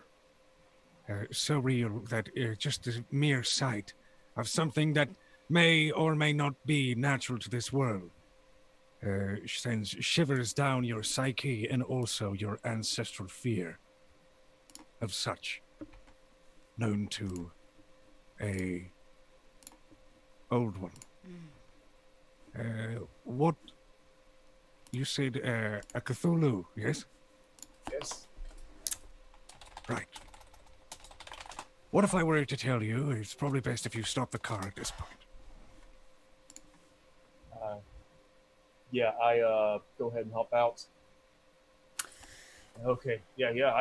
Ooh, this is some weird stuff. I would. The next couple of phrases and words I'm going to say here are probably going to come off a little unbelievable. But from what you saw already today, I believe your mind may be open to such. What year is it? 2020. Perfect. I kind of look towards high five. Genesis. I'll high five later. So, we are not of this time. We have only merely just used various technologies of the psyche and also the unfathomable to make our way back through here, back this decade ago. The reason why we do this is to stop this Miskatonic University's maddening experiments that could lead to such rise of this Cthulhu. Now, I say this to you because not just us need to come through with this mission, but the world. If we don't stop it, we will all die.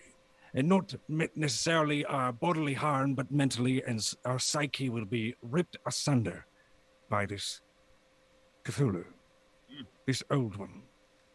Are you a religious man, Officer Chip Tater? Yes, Tater. He is very, very strongly religious. You're just a chip off the old block, aren't you? That's right. I'm guessing like Christianity. Yeah. We'll say he's You he's Protestant. Yeah, Protestant in some way. Okay, so he speaks of what you would probably recognize as the great, as an awakening or as the as revelations, if you would, Armageddon. But there are tons and tons of crazy old people with signs on the side of the road that say that the end is nigh, right? So thanks all of you out there for the follows. I know we've been gaming, but thank you. So you're pretty sure that what he talks about is nonsense. But here's what I'm going to have you do. I'm in fact going to have you make one more will roll, because your mind is now open for the first time ever to the concept of something larger. And you may actually get your first corruption point. Ooh, corrupted cop. Could Dirty I cop. aid him in any way? Or I- maybe use an aspect of me to Yes. make it easier for So him? why don't you do this? I'm still going to have him roll the will. I'm going to actually have you do a lore roll, and I believe that you do have an or a stunt that you can invoke if you would like. I need to pull up your character sheet, but I think there's one that gives you an addition to lore and understanding Cthulhu's lore. I can't remember what was on your page. I get +2 to all relating to the field of Cthulhu. Yeah, specifically, defend against. So yeah, you get a +2 to all lore rolls relating to that field of Cthulhu study specifically. So in this case, I would think that you're trying to explain it to him, you're giving that to him, so you can make a lore roll. When the little box pop up that says add modifier, add a +2 to that. For me? Perfect. And for you, you're just going to do will. 8. 8! Jeez. Damn, he explains it knows some really, really well. I'm going to give you a +1 to this will for just his, really great explanation and understanding. I want him to get corrupted. Okay, yeah. Yeah. It's probably I want gonna his- happen. Let's see, let's make that Right. will. I want Yes. him to gain corruption from this. That's like Proctor is Shamus Proctor is like an ex-prophet, an ex-speaker. This is what he does. He just converts people through his teachings and through his background of being a professor, as well as his mind being open to such. Yeah. So Such a cult. you rolled that Negative will. modifier? No, a +1. Not yet. So we're gonna give you a +1 to it. But you gotta roll really high because He doesn't mean to. Oh! It is just in his. So, at a Nice. -2, this information, along with actually hearing words kind of come through this tree with these arms sticking through it, is more than you can handle, and something begins to just eat away at your brain. You're not sure if it's insanity or you're just tired, but that nagging feeling you get after your girlfriend yells for way too long is beginning to set in. You get this headache that starts at the base of your neck and rides up and splits between your eyes, and you are actually going to take 2 corruption points. 1 for the tree because you rolled a 0, and you're going to take 1 for this lore basically that he just dumped on you. The idea that you're opening your mind to something way beyond your understanding. And once you reach 4 corruption points on your track, we'll actually get to corrupt one of your aspects. So we'll get there maybe tonight. I feel like Myth now has goals. Myth has goals. Let me see that character sheet. Now that being He doesn't said, want to. He doesn't want to do it. It just is doing it because of. You can't completely take the corruption out of someone. So his subconscious is still to convert people to the old one, even though he is actively fighting against it. So there are times the way he explains things makes people be like, wow, he does sound awesome. And then it's like, oh, shit. That's not what I shouldn't have said those No. things, yeah. But actually, I did want that. It's such this, he's so conflicted. Now, I'm going to say, because I want to double check this, but I'm pretty sure, once we start getting corruption boxes checked, Cthulhu gets a check on his timeline. I want everyone to be corrupt. I'm pretty sure that's actually one of the things on Already the ahead list. of you. I want to double check it though, because I can't remember if it's if you use your corruption aspect or if you start to corrupt another person's aspect. So I want to make sure that I I get got it correct. corruption in my brain. So, for those of you at home, one of the cool things about this that really that I like, that's going to add this really nice thing to the next episode, the end of the next episode, is this big storytelling moment at the end with myself and the players, and we collaboratively tell, because of the things that they changed here between this game and the next game, how it changes the future. We can't stop Cthulhu's rise, but what can we do? So you can see it on the game board that I've created. There are check boxes that say Great Old One and boxes that say Resistance. Every time the Resistance does certain things, they get checks. Every time certain things happen in favor of Cthulhu and his rise, he gets checks. And at the end, we kind of cast those checks in for the storytelling aspect. So ideally, you guys want as many checks as possible for doing all these things. Every time you complete a mission, that's one of them, so that you can try to change things for the better. And we'll kind of get to that as we move through. But I just read it's actually when you use a corruption aspect, not when you actually start. You have to corrupt an aspect entirely, not just take a corruption point. So, good news, you don't have a check yet on Cthulhu's side. Yet. That smile on Myth's face tells me differently that it's coming. Tater, you guys spend quite a while here. You tape the area off, trying to keep people away from it. You can tell Genesis is bored. It is actually too late in the day. The ombudsman closed at 4:30. It is now 5:30 in the afternoon. You're already late to go home to see your girlfriend, and you're still stuck with this college kid and her dad, as you know them, in the back of your car. Did Shamus pick up the backpack on the way out? Or did he just stash Officer it? Tater heads back. He has yet. to leave his car in front of the station for the night shift. So they share a car, of course, but he'll never tell you that. And he goes to take it back, and he stored that bag at the dumpster just around the corner. So, Okay. So, officer, what is your, what would you call you, officer? Call me officer. Call me Chip. Technically, you're off duty now, Chip. So Off duty now. Up to the Chip. Chip. All right, Chip. So, do you remember what I said earlier about why we're here? Yeah. But here to help. It sounds like your actions are going to really help put a squelching on these no good cult acting crazy folks Yeah, in this campus. definitely. And I'm on board with that. Yes. I'm on board. Awesome. Good. Yeah, I just need Yes. a computer. she says that, Right. and you know that Well- you guys have the most high tech computer Well, lab. I'm not supposed to, but I can get you down to the library, and you can use our arc retrieval system. It's pretty fancy. It's pretty good stuff. That It's pretty would good. be like super totally cool. No, you will have to escort them. Right, so, Yeah, oh yeah, I'm escorting you. I have to be there with you. Yeah, and I making mean, sure obviously. everything's fine. But I can get you to a good computer, one that And doesn't you- have green text. you believe everything I have said, yes? Oh yeah, 100%. I have to like 2 checks. Boom. I Check and check. Yeah, Very you're good. you're And trying to piece it together. I waltz towards the dumpster and I grab the backpack out of it and I go, Then we have the tools for the job. no. and I Fucking tools? How if we had tools?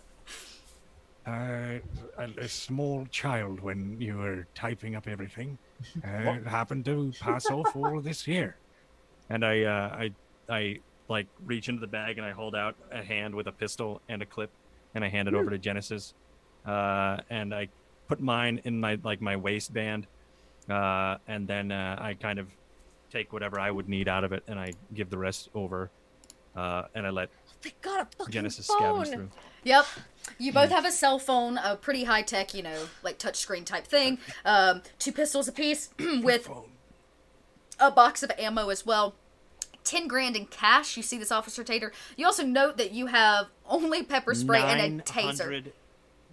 9,990. No, That 80. 80. And 80. That's right. In cash. That's right. That's right. And it's I actually wasn't worried about money because all we need to do is get near an ATM, and I could use my card to get us a withdrawal. I look at Genesis and Shamus with these guns and just what were you planning on doing to this computer? Oh, I don't know how to use this, but I'm just gonna shove it in my bra, okay? Let me know if you need it. Okay, yeah. It's always good to be prepared. And I tap a little pepper spray. Yeah, like personal safety is so important. I feel like I've learned that after this whole day's ordeal.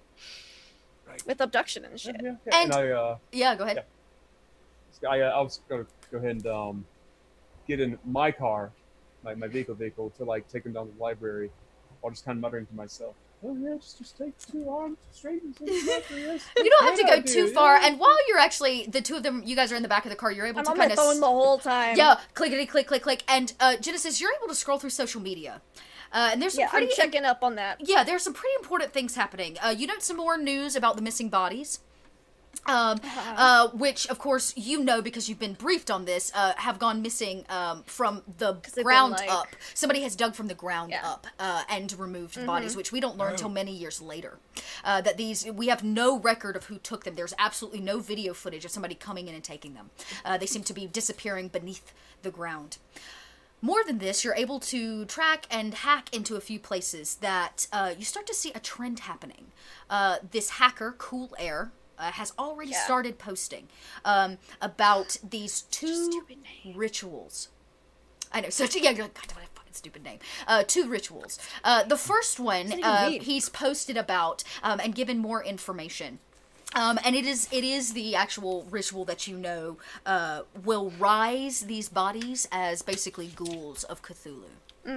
And ghouls are usually used as minions. Now, it's actually Shamus, as you continue to dig through the bag and look at the few things, the granola bars and the bottles of water that somebody so kindly left you, that one of the stacks of money, somebody has written a note on a $20 bill. And the note basically is handwritten and says, "I will be in contact soon. Find Professor Agatha." And it's like underlined and there's a big old exclamation point.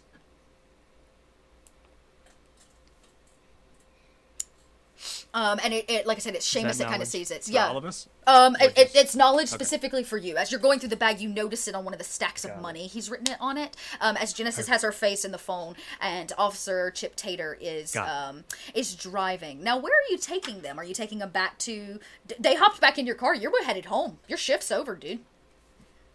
Let's see. Oh, you were taking them to the library. That's right. You were taking them to the library, to the computer lab. Yeah, and you get there easy. You know where it's at. It is closed down. The student union is where students are allowed to study after hours and like use the technology. The library, because of the amount of occult objects that are stored in the basement, they don't allow students in there after hours. All right. So there are some people in there studying, you said? You pull up, and the head librarian is, like, locking and bolting the door, and it actually is Professor Agatha.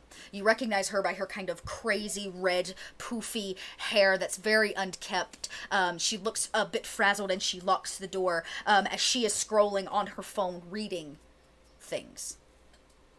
Right when the car goes to a stop, I kind of point at her and look to the others and say, "That's who you're looking for." Cool, thanks. And she clips, kind of away from the building. You guys pull right up to the front door, but there are no students inside. The library is dark. Seems like she had the keys, so... Oh, I she mean... does. And... Oh, sweet, you do too. Awesome. Yeah, I'm a cop. Let's do this. Yeah, that's awesome. Yep, totally a cop. Disable this alarm. Yeah, you guys enter...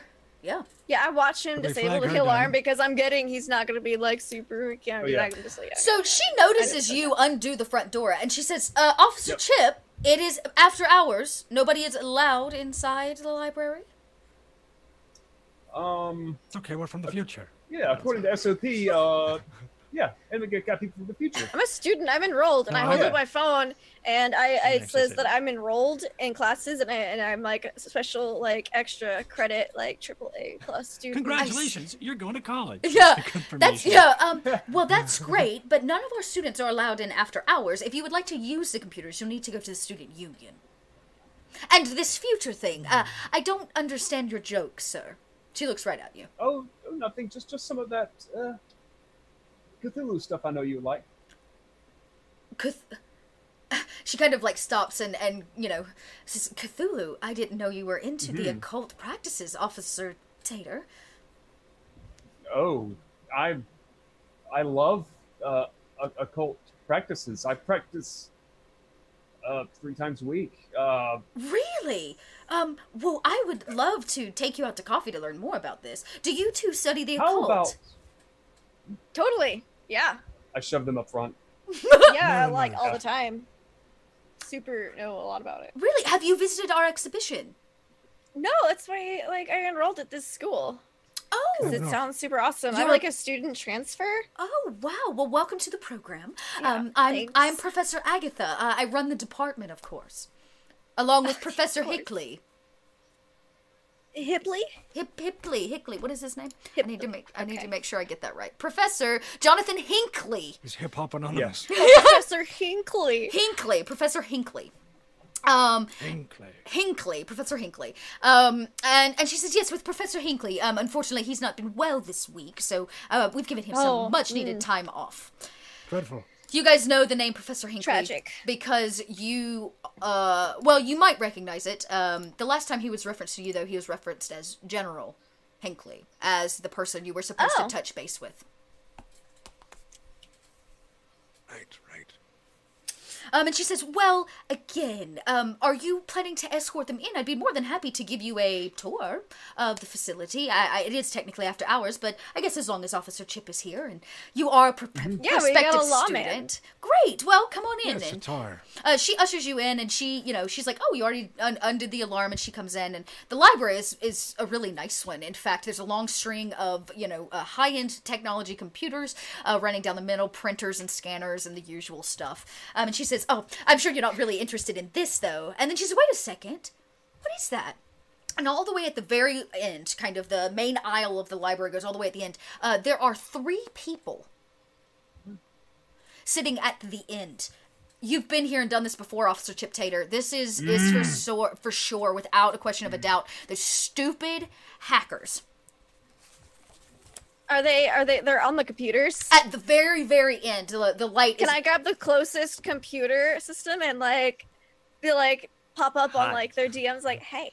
Yeah, sure. So you basically, are you trying to stop everybody from saying anything? You don't want to, disturb them?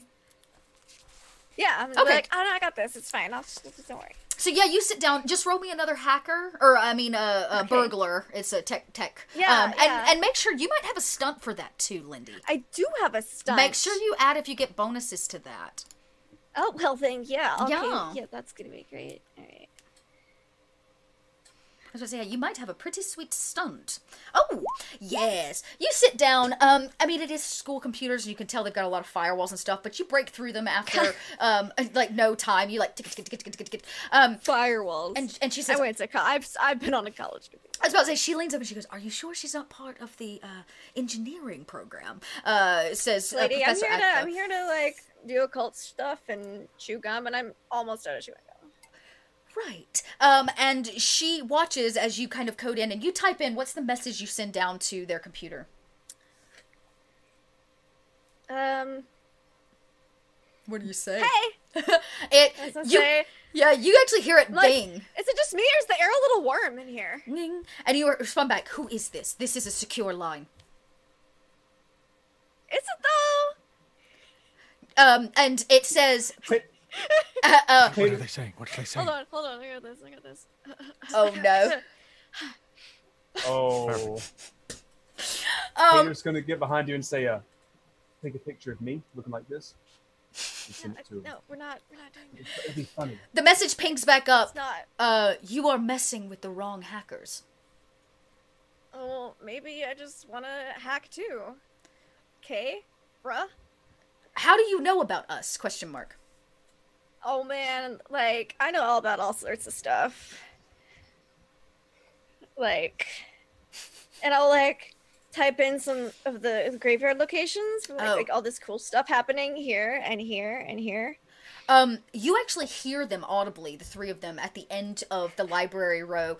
Easily 30 feet down, they go, one of them gasps and goes, she didn't pay for that information. And they're kind of whispering. And then you hear them click, click, click back. How do you know of such things? 'Cause I'm totes cool. And it says... I'm in the know, yo. What are they saying back? They're like, oh my god, this is a secure line. Good. One of them types back really quick and says, you can hear the typing is getting more vigorous at the keyboard down at the end. Just my favorite part. And it kind of begins to pick up, and he types back, or one of them types back, you seem to know a lot about hacking. we would be interested in having you as part of our club. Oh, I'm like so down for extracurricular activities, if you know what I mean. I put like the winky emoji. He responds back, I do not, period. Oh. I thought you guys were cool. IT guys, they'll never know. And it says, the three of them, you hear it kind of type back, and they say, tomorrow, student cafeteria, table 12. Be there. Period. See you there.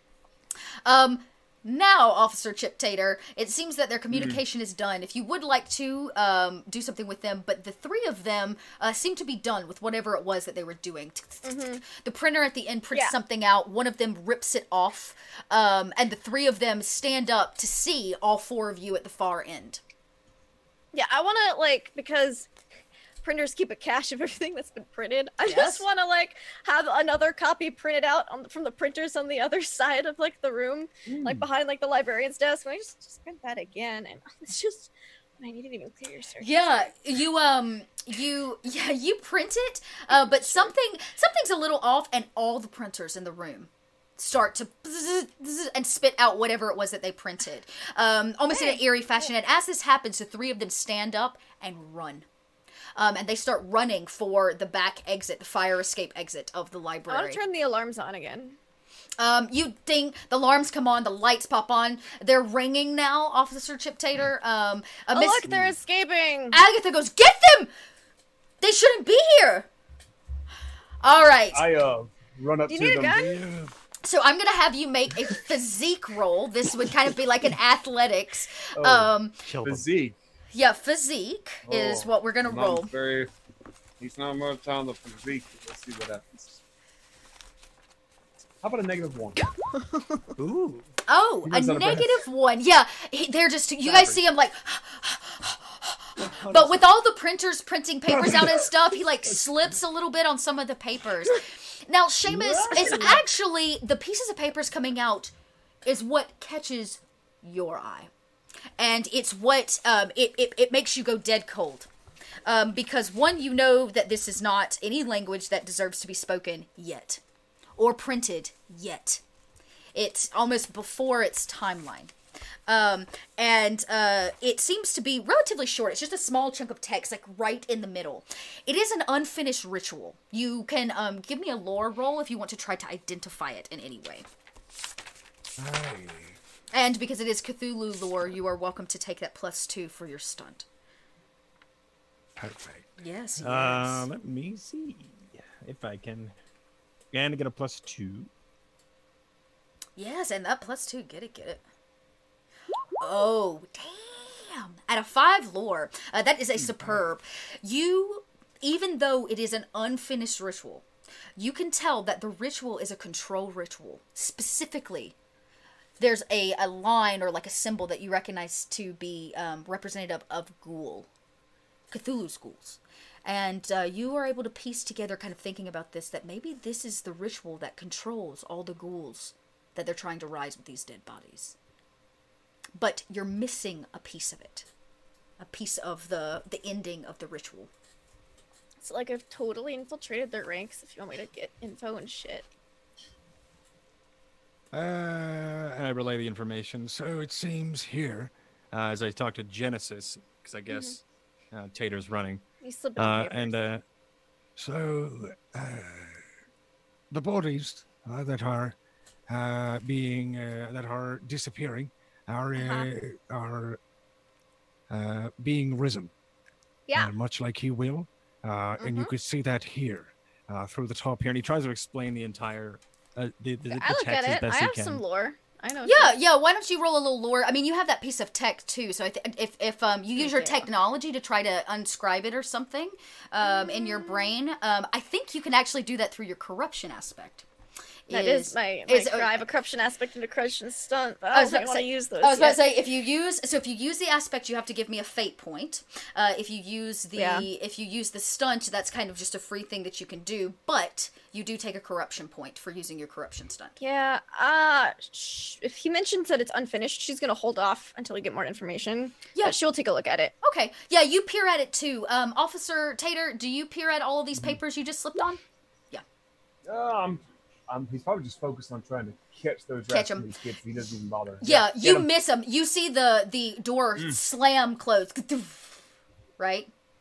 At the end. Oh no, they got away, and I just hit a button on the computer and I stopped the alarms. Boop, yeah, alarms go off, everything goes black again, boom, as if you had never been there. Paper lays all over the library with lore lights too. Hold on, let me turn those back on. Yeah, dunk, lights come back on.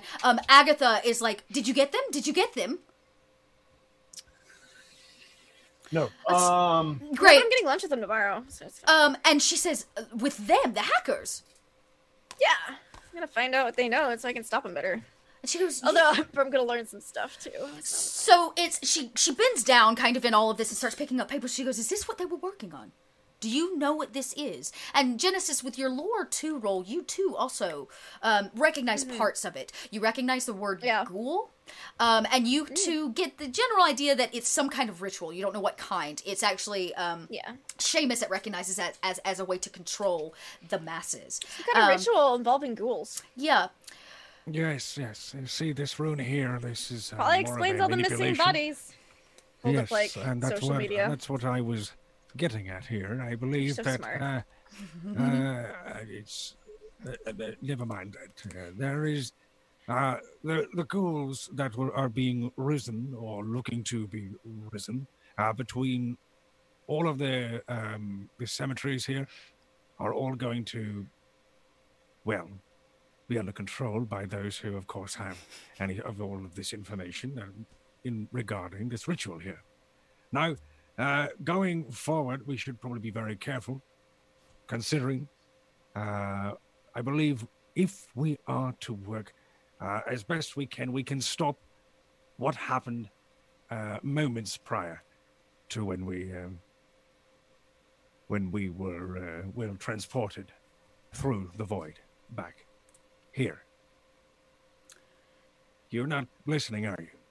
I'm paying rapt attention. I am just so enthralled by your diction, sir. Yeah, she's like nodding, but you can see her still typing. And Genesis, you're beginning to run IP addresses based on student identification codes to get in, because you have to have a student ID. And you'd actually link the last 3 people that logged in on that far computer. There was one person that logged in on the far computer, but 2 other people that logged in, at the end, these noobs. They didn't cover their trails. Using their own IDs for so there's student names attached to it, but they use, you can go through like the last few websites they've been through and those kind of things, and there's this hacker forum. And each of them... one of these hacker forums. No, yeah. It's like the Reddit of hacker world. And they're kind of talking, and this is where you start to see those posts about them putting it out there for people to purchase and buy. And you see the key piece that is the final bits of the ritual have to be purchased. Purchased from Cool Air. But something happens as you start to dig through all this research. These 3 people, their aliases are COOL. One of them goes by Cool. One of them goes by simply the @ sign. And the other one goes by IR. The 3 of them together make Cool Air. God, they can't even get like a cool name. They have like a sucky name, and they can't even it's not even one person. Like, if you're gonna have a sucky name, don't divide it up into even smaller, suckier bits. Like, that's just cool @ and ear. R. Yeah, maybe it's ear @ cool. Who knows? Ear @ cool. Yeah, you don't know. You can't even mix and match it that well. I really don't get it. But you don't. Genesis but is way cooler. We always thought it was a single hacker. Yeah, you're now realizing that it is definitely the students, and there's 3 of them. Agatha, after hearing you speak, Shamus turns to you and says, "There's something about you. You know more than you should. Follow me." And And she leads all of you downstairs. She locks a lot of doors behind her, and she leads you kind of into the vault of the library. Oh no, she's locking doors. Yeah, she's like locking doors behind her. And she says, This is important. I don't know who you are, and I'm not sure, Officer Tater, how you got roped into this, but we have some serious things to speak on. And as she says this, she pulls open, like a sliding door, to this room that is lined, Shamus, with statues, with writings and text, all of it of what you can only describe as Cthulhu-like mythos and lore. The room whispers to you. It makes your hair stand on end. This many items in one place screams a like red flag, a calling card for the great old one. And you begin to hear those whispers again. But this time they're different. This is not Cthulhu. This is somebody summoning something. You can roll a lore roll one more time if you want. I'd love to. Yes. If I see all these statues, can I put my tinfoil hat on? You absolutely can. Yeah, you guys watch her you. as she like clips it on. Oh yeah, at a 6. This is not good. This is a ritual, you know, because this is the second ritual that's been made available on social media, and this one is about summoning the ghouls. And you begin to hear a ravaged sound coming from behind all of you as the door that she locked is beginning to shake on the hinges from the ghouls that are now pounding on the other side that seem to have been called on by somebody. And Could I be the one who called on him, on them, because I, in fact, did start to again speak those whispers. Yeah. Sure. In my panic, because yeah. subconsciously he still looks towards the old one as protection. So sometimes he sees and observes these rituals as prayers. So unknowing that sometimes he could be the one that disturbs. Yeah, absolutely. And Agatha gasp. She hear go, oh, God, what is that? Officer Tater. Ghouls. I'm sorry, ghouls? Yeah, something like that. Hold on, can I have my phone with me.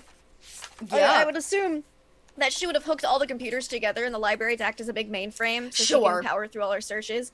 And her phone connect to that just so she can have it while they were walking. Yeah, 'cause, you yeah. know, Why whatever. not? So I put my foil hat on. I want to look into the like school security cameras and see how many of the ghouls there are. Like, Yeah, so you tap into the security cameras in the library.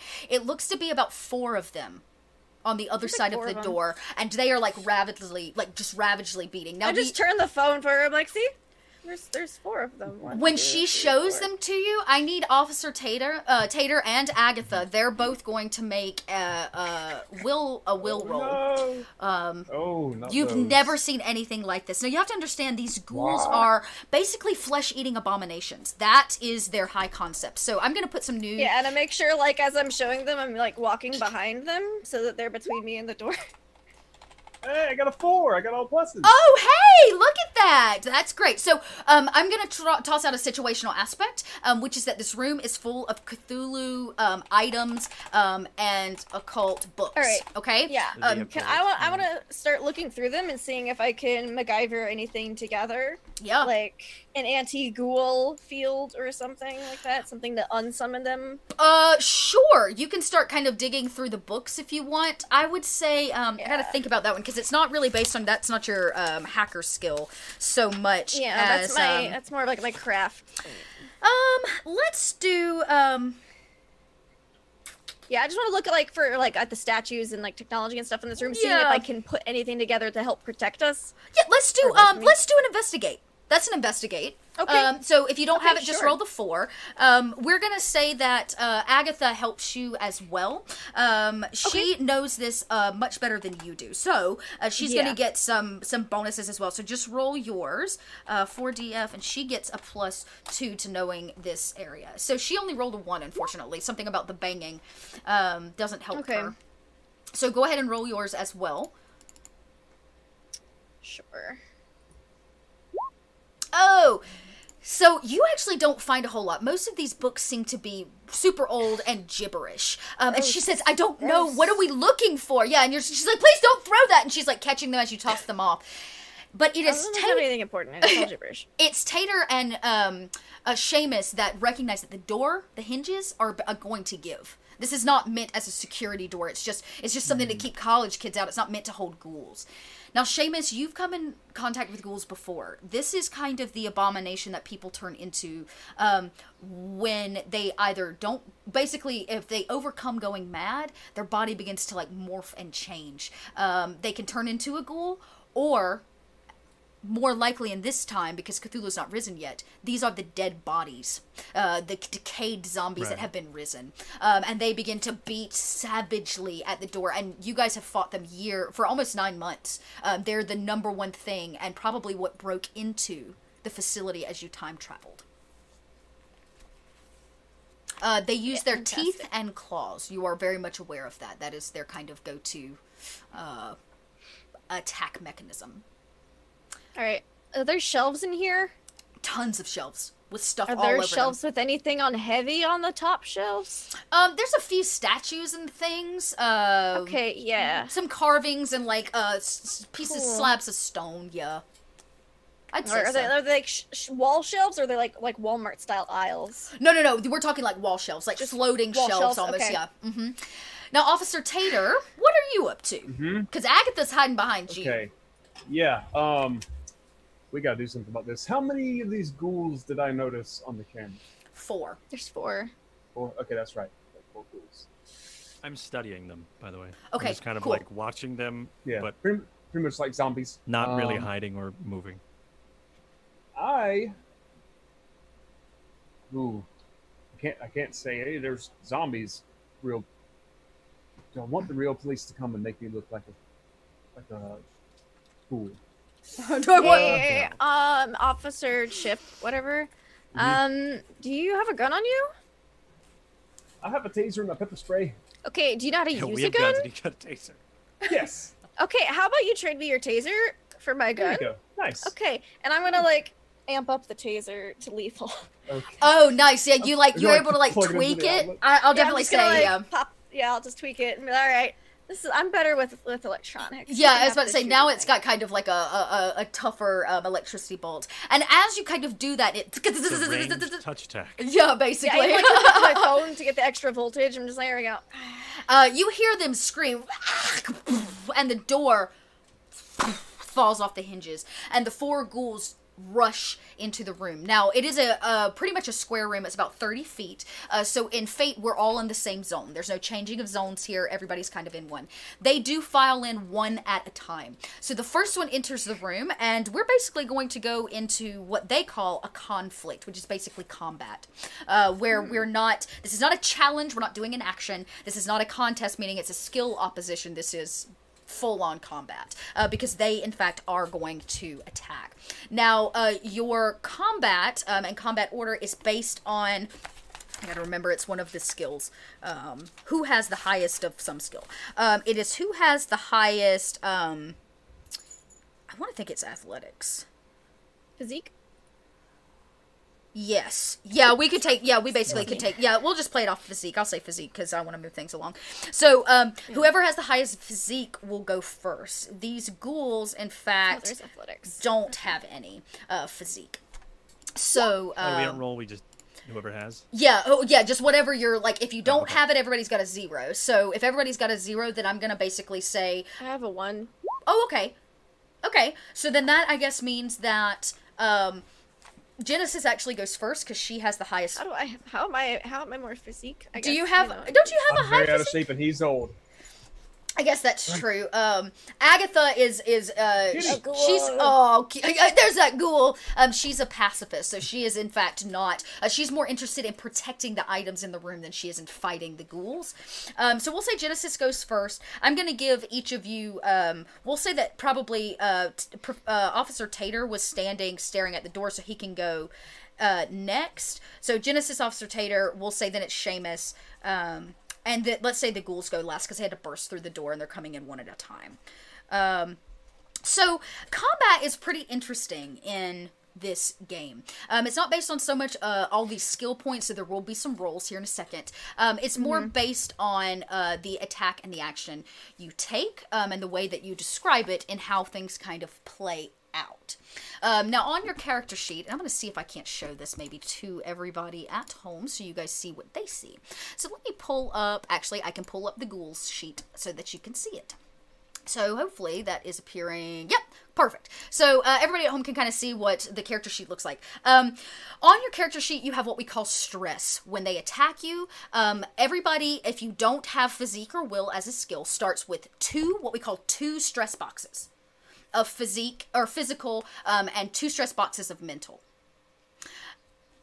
This will come into play when you start getting, I guess, hit or attacked. These aren't necessarily like 1 point, 2 point. Think of them as phases. So it's a 1 block, a 2 block. They each have their own setting. So you actually can check box 1 without having to check box 2. So we'll go into combat and I'll try to walk you guys through it. It's actually pretty simple. Anything that goes over a number 2 stress box, or what we would consider, I guess that's mild, you have to take as a consequence, which is a permanent injury to you, whether that's mental or physical, and those will come into play as we see what the ghouls do to you guys. So first up is our lovely Genesis. Genesis, what are you wanting to do in this situation, staring these ghouls down as they pour into the room? Yeah, I'm gonna crank up this taser to like 11 on a scale of 1 to 5, and just fry a ghoul. Great. So you reach out kind of with the taser. We're going to say that's a level 1 weapon, because a gun is a level 2, and you amped it up. Usually I'd say it was probably a 0 level weapon, but we'll say it's a 1. Yeah. So we would say that is a fight. So we're going to go, like, basically fight against fight. So roll me a fight skill if you have it. I would also, yeah, let's say fight skill, not athletics, because we are in combat. Okay. And you're using a weapon. No. Mediocre, so... Okay, you rolled a 1. The ghoul, in fact, also gets to roll 4DF.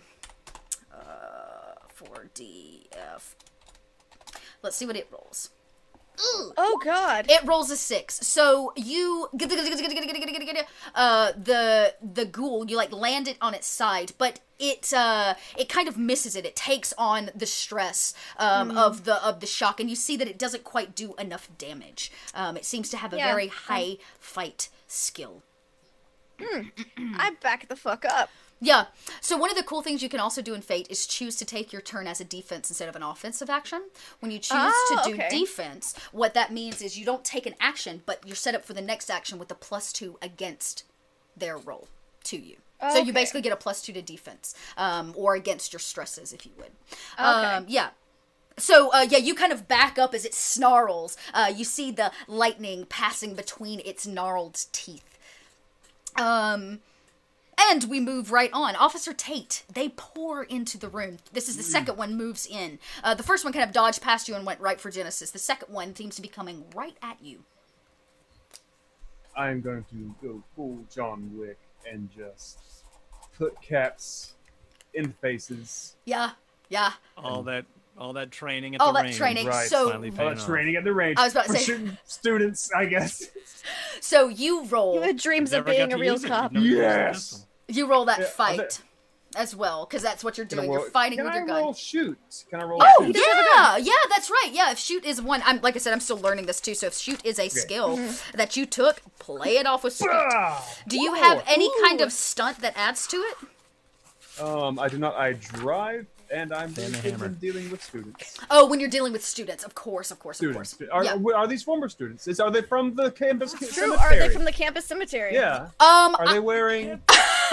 Campus Does one have a varsity cemetery. jacket You were on? there for that. Yeah. Yeah, you had stepped away. The campus cemetery, we decided, is full of the professors that died on the job. We can say that, but they are definitely not in their right mind. So you'd have to tell me how you plan on using this to your benefit. But I would say, actually, out of 4, you beat their 3 to fight. So they are actually going to take some damage. and you fire off a shot as it pierces the side of the ghoul, ripping through to the other side. It splatters against the wall. Agatha screams because you've ruined one of her books with ghoul blood.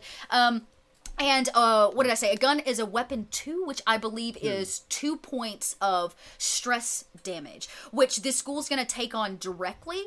So this ghoul takes, that stress damage, he gets a 2. So he basically only checks his 2 box. He could have, if he wanted to, have checked only his 1 box and then taken a mild consequence to finish off his total of 2 damage. But he has chosen to absorb all of that as a stress as it passes. The first bullet passes through him. Once his second stress box is checked, he will in fact go down, at least for the sake of this. Yeah, for the sake of this combat.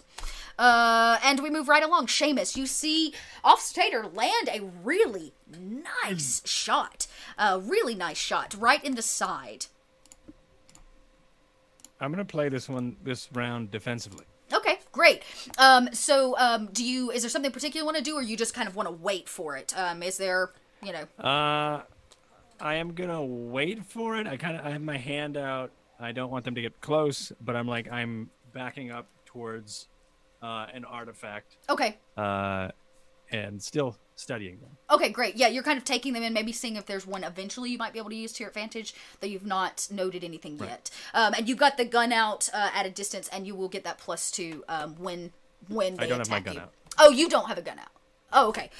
So yeah, you just kind of take on a defensive stance, giving yourself some space, maybe even putting a few things between you, ready to barricade yourself basically from the attack that is oncoming.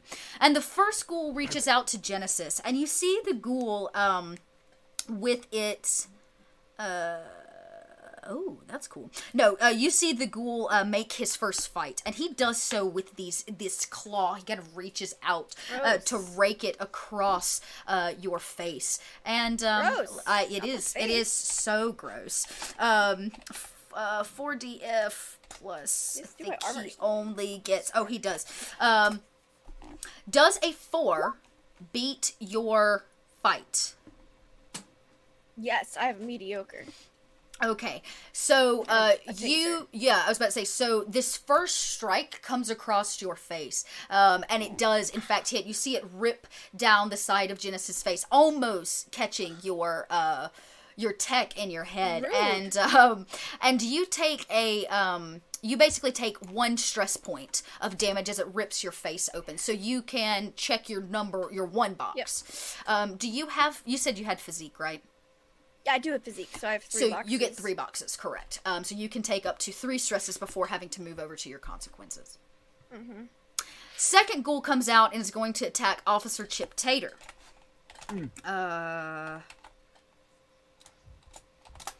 Does a 3 beat your fight? My fight is +2, so... So, yes. Where do I roll? You don't. It just is like it's a match. So it does, it beats Does his it. weapon add to it at all? Well, the ghoul's not wielding a weapon. In this case, it's it's almost like a defensive roll. It's like a roll against. Okay. So in this case, you would take a point as well as it rips into your side. You've never felt something so painful. It burns and stings as it rips your flesh open on one of your arms, and you take 1 stress as well. Okay. Cool. And the third ghoul that rushed Myth reaches out and is going to try to do the same thing. Let's see how it does. Well, it keeps rolling worse and worse. Myth does a 2 beat Shamus's fight or physique. I guess I would take either. Is that do you have either of those? No. Okay, so it does. So you too, it reaches out. This one actually bites down and clamps at your leg. You feel its venomous teeth seethe into your leg, and you take a 1 stress box as well. So you can check your first stress box there on the physique side of things. On the physique. Now remember, your character cannot go down until you've checked off all your physique boxes, or all of your physical stress boxes, all your mental stress boxes, and you have to go through all 3 of your consequences. So it's actually great that you guys can take on a mild, moderate, and I can't remember what the last one is, extreme or something like that, because that's kind of the be-all, end-all before you go down. Right. And the 4th ghoul rushes in the room and goes straight for Agatha, who has a book over her face. It's like, please, God, no, no! And she's kind of like screaming and yelling. I thought you were worried about the books getting her. I thought you should be shouldn't you be standing in front of the books, lady? Oh, that's not good. Ooh, That's bad. It comes over and it gets like, and rips her to shreds. As it kind of tears into her. She screams as you see flesh go flying. It begins to eat away at her neck as it cuts off her scream. It tears it apart. She is not dead, but she has taken a major injury, a consequence, if you That's what you would. get for being a pacifist. I thought she was the tank. Right. Her blood spatters all over the book in her hand. It begins to drench the pages. And we start back at the top, Genesis. Yes, there's like a big ugly in front of me. There is a big ugly in front of you. Do I know any like weaknesses that ghouls might have? That would have been something good to ask. Oh yeah, 'cause that's actually I'm a from the really future. good question. Yeah, and I have some lore and shit. Talking like Genesis IRL now. So, ghouls will always go for the weakest person in the room because they're a zombie basically. They want flesh. They'll always go for the weakest person in the room. They have, it's really hard to control them, which is why it's so interesting that you may have found a ritual. Control spell. A control spell of some kind. And as most dead bodies, burning them is a good Burning option. them. Cool. I want to amp up, like, just keep cranking up the taser, like, so that way this uses the rest of its juice, but it gets hot enough that it'll ignite. Okay, cool. Yeah. So you make another attack, like I said. It'll actually arc. Oh, yeah, that's true. Yeah. So I would take, in this case, it's still a weapons or it wouldn't be shoot, so fight. Okay, well, that's still mediocre, but... That's okay. You got it. We'll get it. Let's do it. Oh, and a 0 on that mediocre skill. Yeah, but it's amped up, so what I'm going to do is let you take basically... The other thing, don't forget, you can use a fate point to re-roll. Oh, I can. That is something, if you roll poorly and you'd like to re-roll, you can always use give me a fate point, basically, to re-roll. Fate points come back. Oh, and Rim, I meant to tell you, because you took a corruption point, guess what? You get 2 fate points, sir. Oh my goodness. You get a fate point every time you get corrupted. I have 3. I'll use You're one. not I correct. was gonna say, yeah, use them. Might as well. That's what they're there for. Yeah. So you drop in, you can definitely re-roll it, and let's say this time, because you've amped it up, I'm gonna give you a +2 because of the weapon that you're using. Okay. Cool. So you can just add 2 more die to it. Okay, add a 1. So it is super hardy, but it's where you actually landed. It's the, like, old ratty clothes that catch fire. This is a room full of Cthulhu items and occult books. So I'm going to use the situational aspect here to make things a little bit more difficult on the group. When it goes up, it rears back and hits a wall full of books, and those books go up as well. So now there's a wall in the library that has caught fire. So let me add that as a situational aspect here. Room is on fire. Nice. And we'll say it's filling with smoke. Cool. Okay?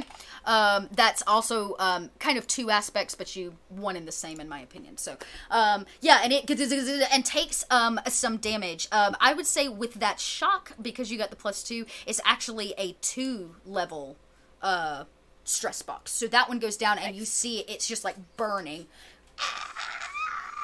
Right as it squeals, And I continue to back the fuck up. Yeah, and you kind of back away as you head towards a separate wall, basically, from the fire.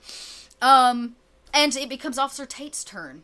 You see the wall go up in flames, as so does one of the ghouls, very quickly, in fact. Yes. What I will do is I see that fire, explodey stuff that might work. Take out my pepper spray.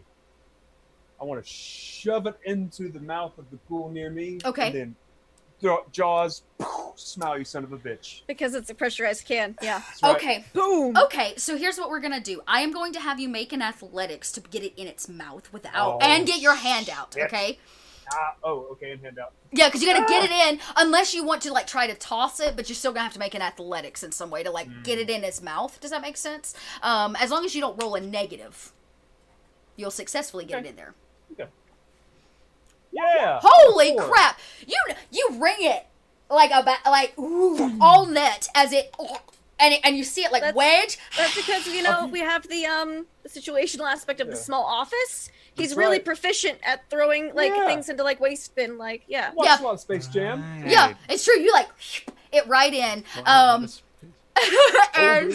And you're going to try to make that shot as well. So all I need you to That's do right. is make the shoot roll. Now, you son of a bitch.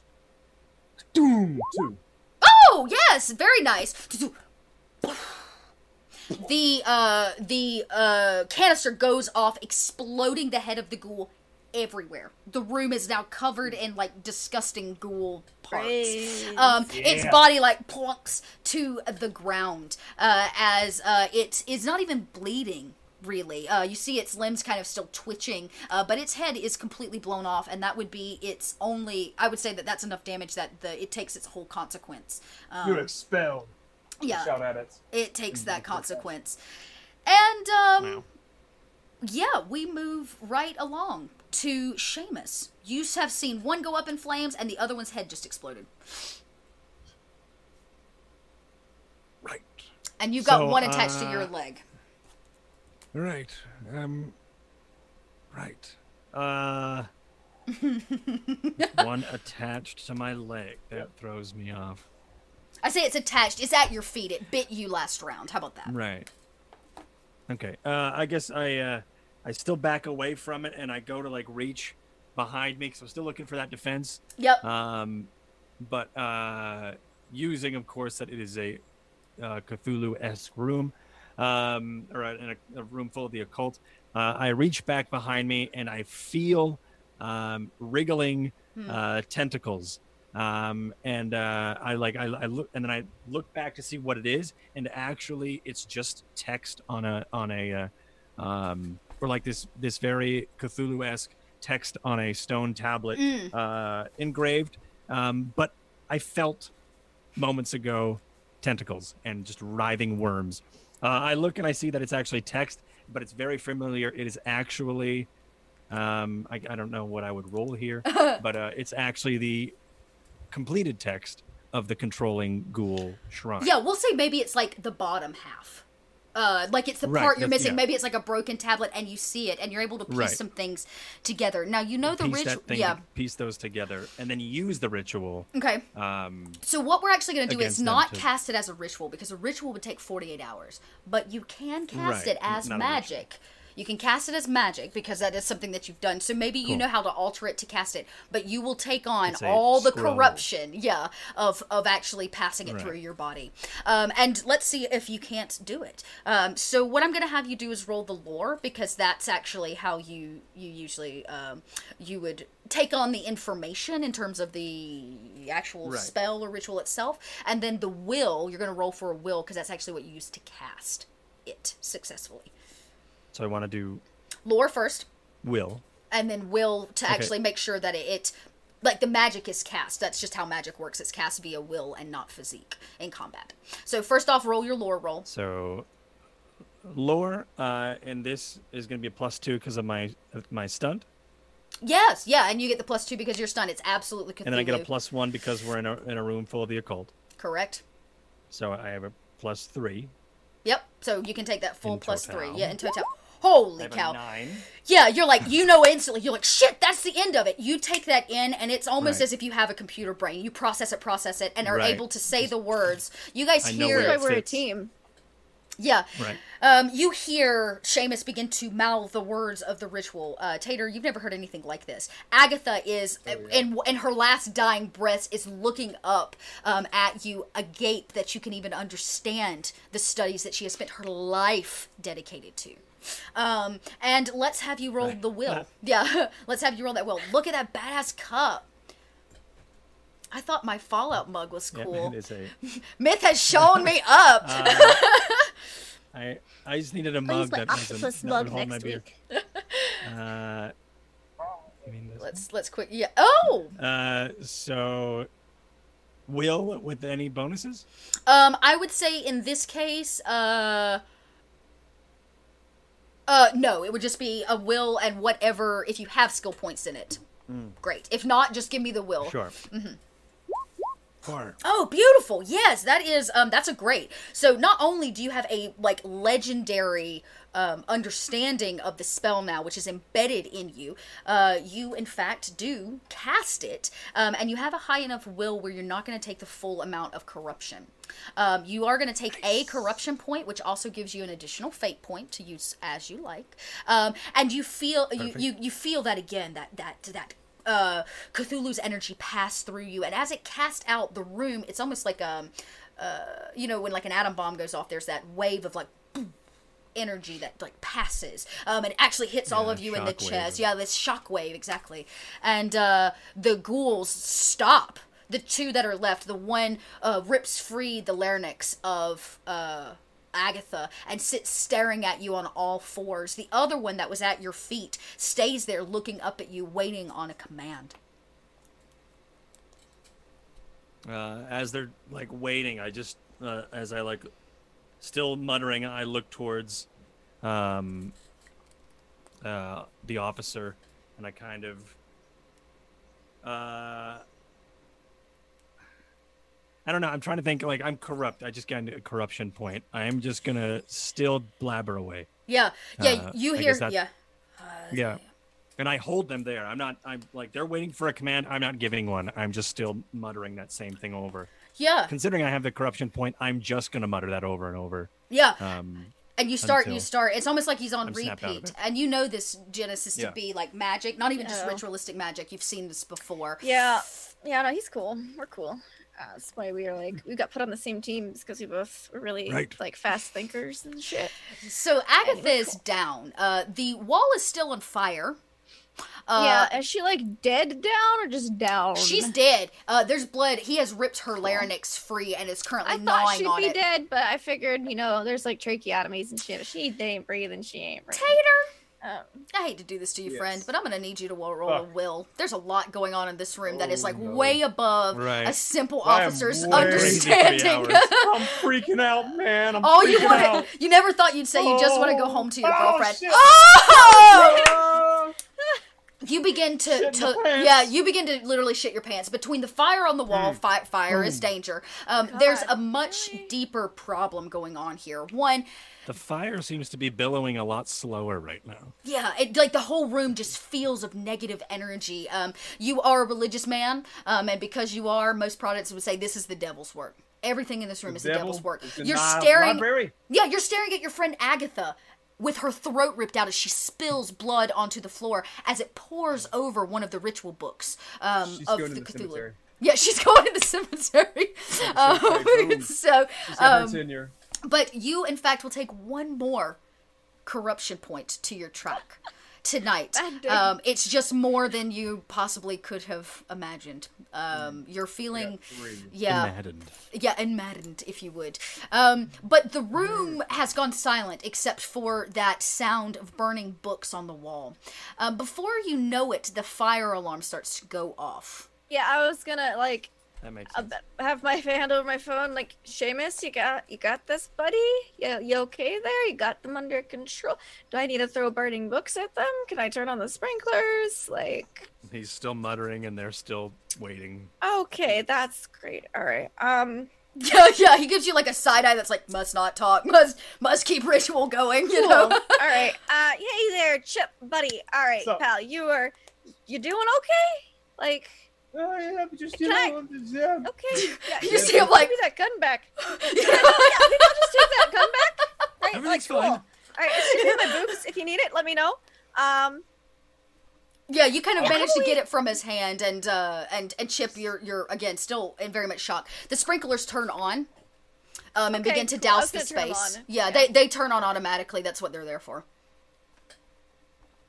The two ghouls are still entranced? Yeah, not moving. They're just sitting Ooh, there. These are basically dead bodies, Tater. Can I like quickly be like, oh shit, sprinklers on. Can I turn them off upstairs to make sure that they don't get fry the computers? Oh yeah, sure. Yeah, you're able to, because you've hacked into kind of the security system Slash library. You're able to handle that piece of things and turn it off via the water, whatever the water pump is. It's attached to. So Chip, how long is it going to take? Because once the alarm goes off, it usually sends out a signal to the fire department. How long is it going to take them to get here? About say 10 minutes, 5 if Bob is working. Great. He drives like a bat out of hell.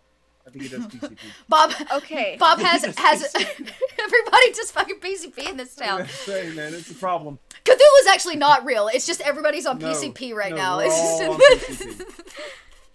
All right. So we've got 5 to 10 minutes to figure out what to do with a dead lady and some ghouls. And Shamus is still muttering. Awesome.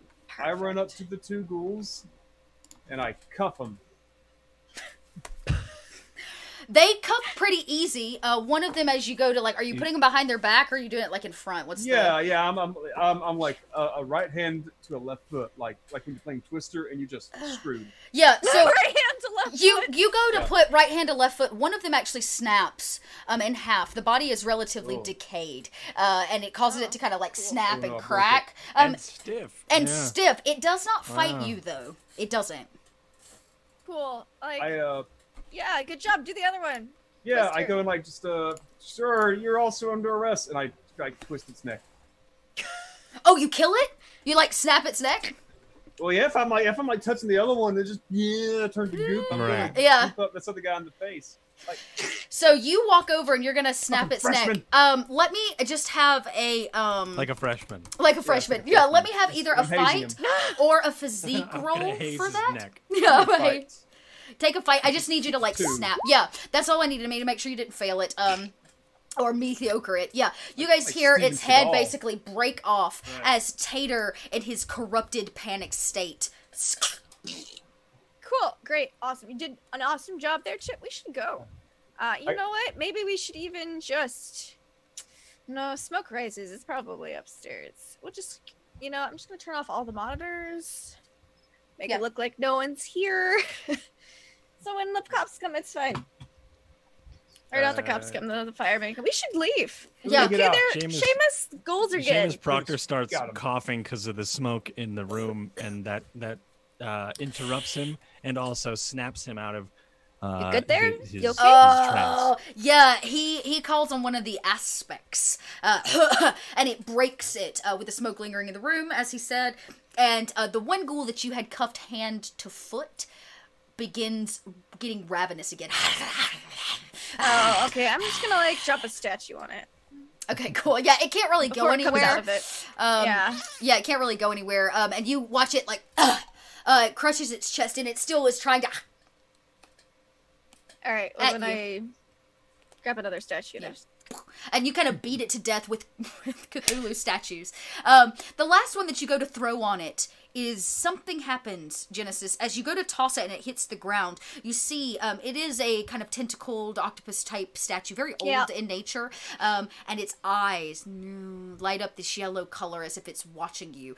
When you toss it on the ghoul, it bursts open and the eyes stop glowing for a moment. But you get this feeling that Cthulhu is watching you. I wave. I just give a little. Tater, the overwhelming want to go home and take a bath in your own apartment it's been a long day, and this is you're not paid. You're not paid enough for this shit. No, I'm off duty. That's right. You've been I'm off getting duty paid for right now. hours. Yeah. So Alright, guys. I got a place I can drop you 2 off. I'm gonna go home and Oh, pray. cool. We're going home with you? Sweet. I bet you have an awesome house. I'm sorry we're not done here. When the red wagon shows up, you're gonna wish you were gone. Oh, you have a wife? I'm sure she's cool. She's got some followers. Right. He says that, Hey, a little under his breath. Genesis, you know the only thing where you have followers is social media. Yeah, I'm like, look, like, if you want to make her mad, we can make her mad. It's not like it's not hard. Well, Or does she want more followers? Like, I could give her a shit ton of followers. She would love it. okay. She'd have so much attention. How many followers can you get her? How many do you want? Oh, shit. I don't know. She gets paid by all these damn companies to hawk their stuff, so just like all the stuff she retweets, and I don't know, like 100,000? Sure. Okay, cool. Okay. Give me 5 minutes. I can retire. Yeah, Right, get well- the car. Your retire will not be any more enjoyable than the moments we had here. For the future, Yeah, only I would echoes recommend, what was like, said getting here a nice today safe through the house old one. in Middle America with all that retirement money. That's Okay. Well, I'll be like discuss a that. nice something with a nice like a bug out shelter, like nuclear. I don't mean to interrupt here, but we Yeah. Just trying to are help. and were on the trail of Oh yeah, no, I got their names. I could probably get their addresses if you just give me a couple minutes. right. That's- Well then, should we? Is there another building here? Because I believe I hear sirens. Yeah, no, I'm in the mainframe and all the monitors are off. It's fine. Yeah, but you The do hear the. firemen I was about aren't to say. even Right. know the computers are on. Yeah, well, but they still showed because the fire alarm went off. So they do pull up out front. You guys hear them Yeah. as they pull up out And I front. know they're on, so if we leave out the back door, like I can plug in it to any computer. We And have of this So we course- hear an access. injured dog. Yeah, you hear Officer Tater, of course, knows where the back exit is, the fire escape exit out of this place. There's actually a loading dock as well that feeds into the basement. That's also a potential option for exit. Sweet. Because this is, of course, a museum. Yeah, take it back to the loading dock. Oh my Screwed goodness. So I'm going to do some fun things here as we kind Oh, of shit. draw to an end.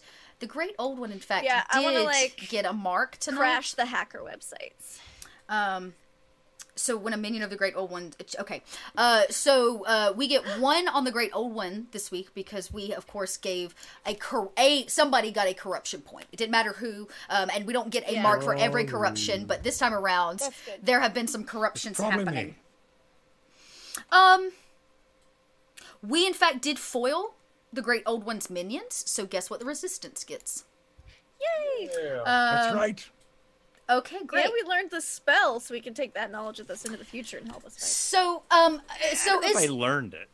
is the plan, Tater, for you to take them home? Okay. I'm rehearsing what I'm going to explain to my girlfriend. We eloped. I'm like, hey, mom, hey, girl, this is this, like, old news, and this, like, young girl, don't let him touch the computer. Don't let him read weird shit to you. He's just rehearsing down in his head. Yeah, as he like drives you guys, or well, no, you have to walk home because you have to leave your cop car. So you don't live far off shit. campus. You actually don't live far off campus at all. In a small apartment that's probably actually frequented by quite a few college kids that live like just off campus.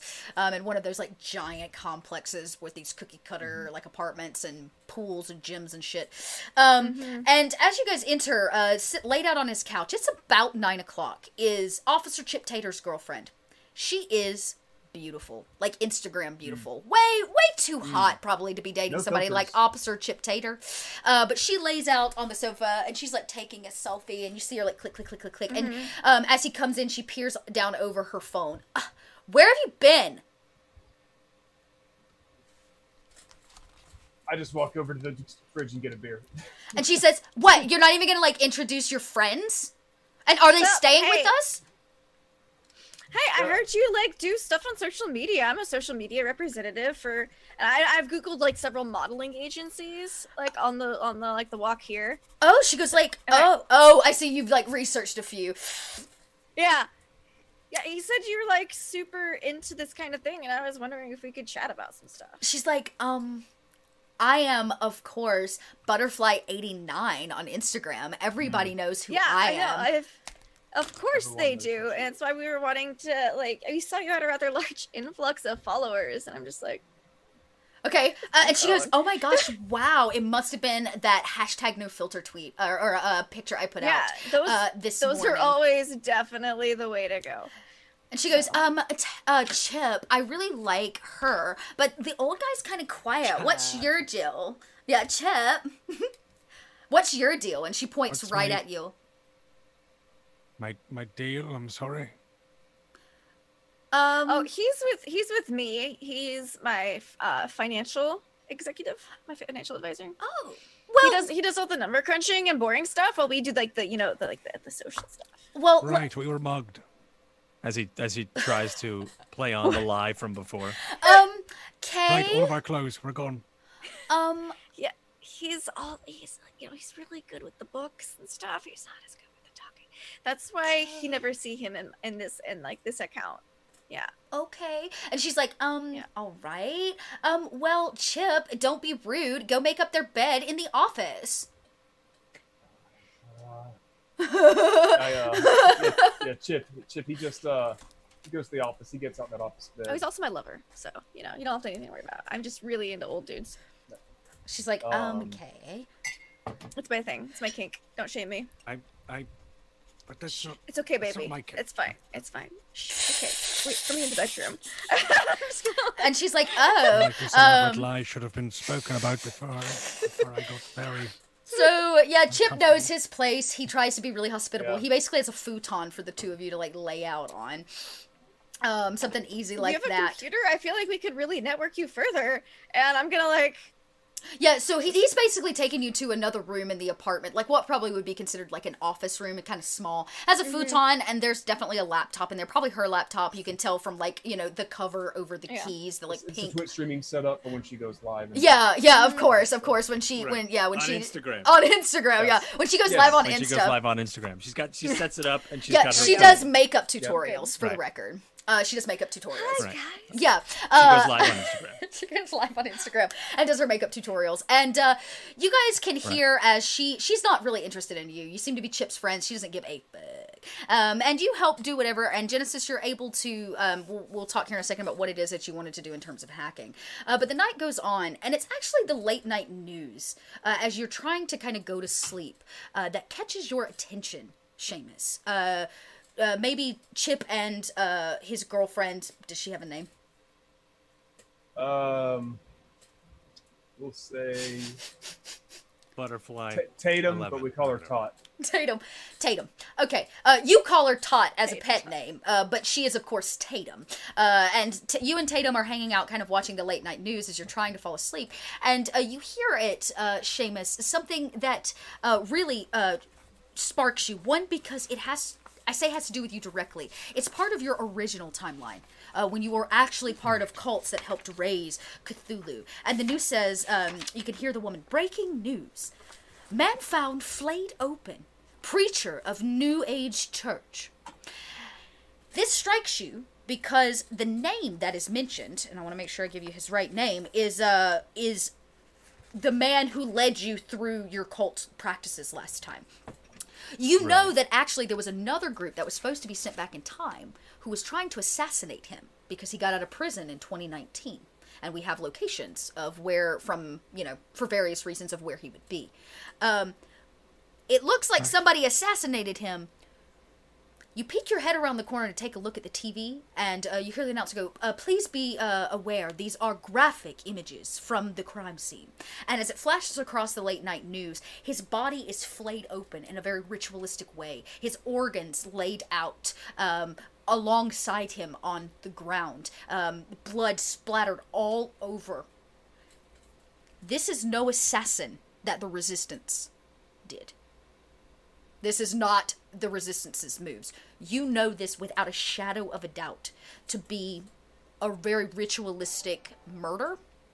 And more than that, he was not supposed to die, except at the hands of the Resistance. Somebody got to him first, which means there's been some information leaking.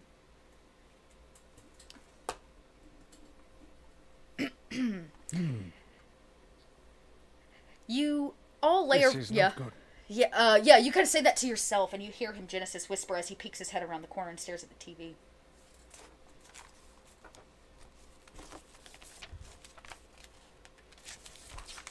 And the night, So- what was his name? Oh, I got it right here. Here's his name. What's his name? No, I don't have it. Why is it so hard to find his name? It doesn't matter. But basically, he lays splayed out. And this is all wrong. This is all wrong. Bad. So he led me through the occult? He basically, what he was and what you know is he was a con man. He's a con man that got out of prison in 2019. Somebody got a hold of him and gave him some information about this great old one and the power available through it. And he started rewriting his own book. Bible is what he called it. He started rewriting it and put out a new version and started this great following by about 2023 that you know. He started becoming this worldwide leader of this new, it's known as The Great Serpent's Lament. That's the book. And instead of talking about this godlike figure, the godlike figure needs to be raised from the ocean. And so he starts gaining these followers around Christianity. He starts doing a few snake healings and things like with the that. Serpent's Lament. Yeah, with Serpent's Lament. And people believe it to be more of a Christian thing. And all of you are tricked. And it's actually he becomes a massive cult leader that leads people to help raise Cthulhu, which is really was your awakening. He rises and you go, wait a second, that's not God, right? So you were kind of part of one of these Everybody cults. thinks it's satanic, but actually the verbiage and the words used come off as Catholic and anti-Christ, but actually he's really been talking about the old one and not Satan himself. That's badass. All right, exactly. Cool. Yeah. And that kind of woke me. Yeah, it woke you because the plan wasn't a secret assassination. There was again, you guys have all been briefed on all 4 of the events, even though you had only 1 or 2 that you had to deal with. The other group was supposed to assassinate him at a very specific location. This is not that location, and somebody has done a ritualistic slaying in a back alleyway.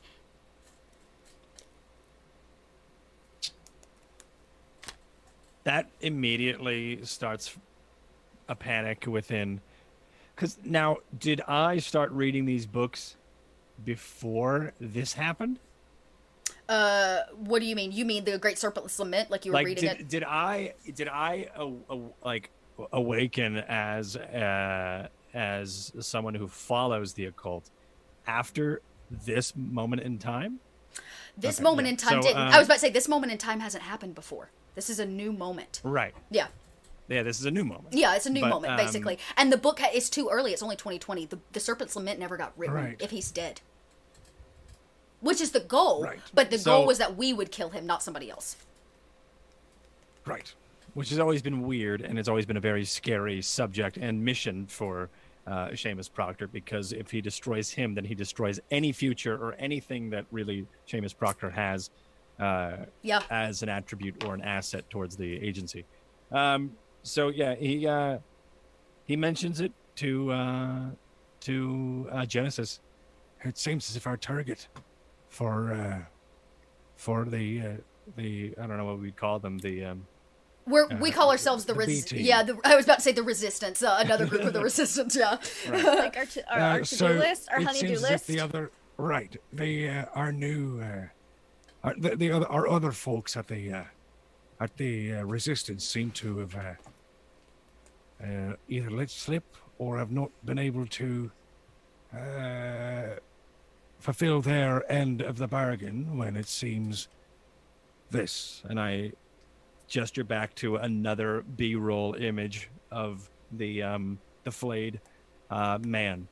Charming. That's their target. Yeah.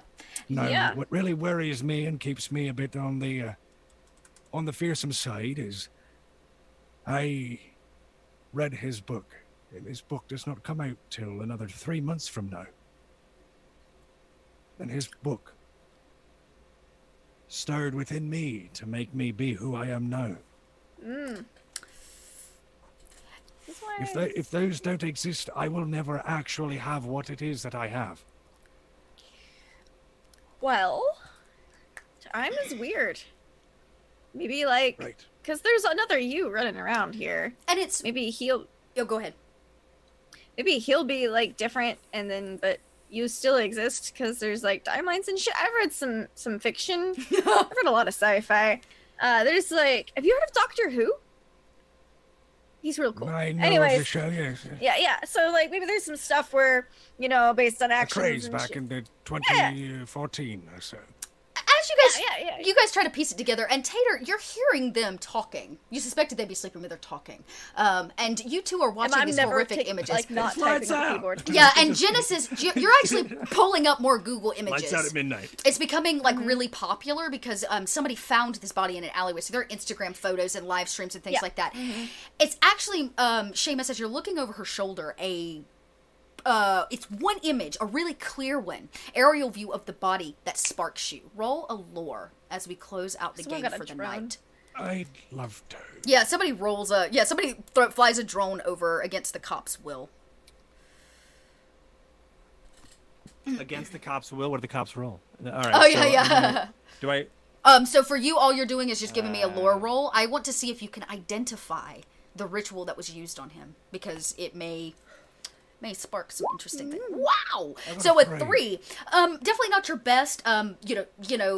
Sacrificial rituals are not really your forte, but Right, it's no controlling ghouls or anything. right, no big deal. But something makes your stomach churn, because as Genesis is talking about, the timeline changes and time is a fickle and funny thing. You still feel like you have your powers. If he was dead, wouldn't it change everything? Right. You wouldn't have these, right? The ritual sparks something in you, and you remember as Cthulhu begins to take over, he starts to give very specific followers these extreme powers.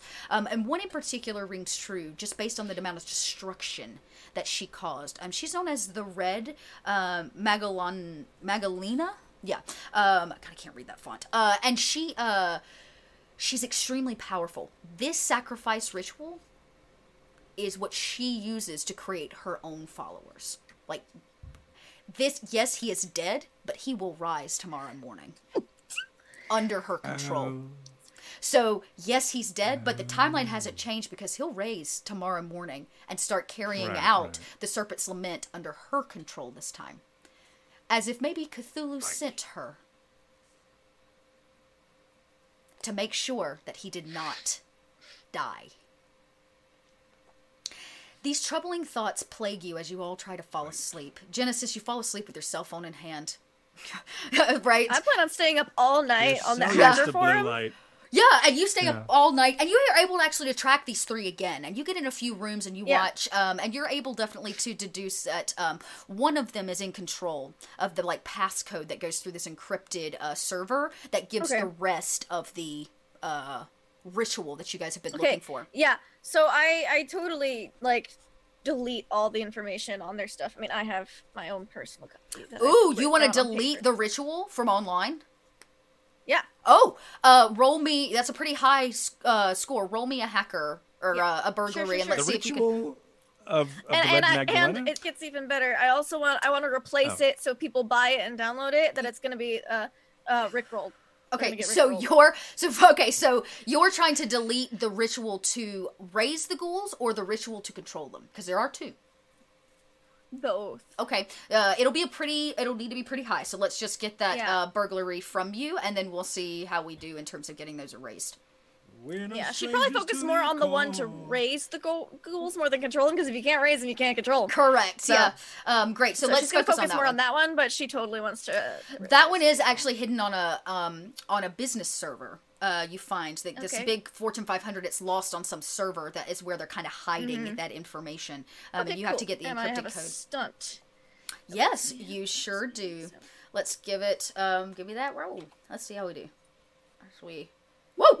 At an 8, yeah, that's considered, what is that, legendary? So yeah, you legendary go through, you wipe that ritual clean of the of that server. So that ritual is gone. Being able to raise and activate the dead bodies doesn't exist anymore unless somebody has it stored somewhere else. And from what you can tell, they don't. This was the secure place they were storing it.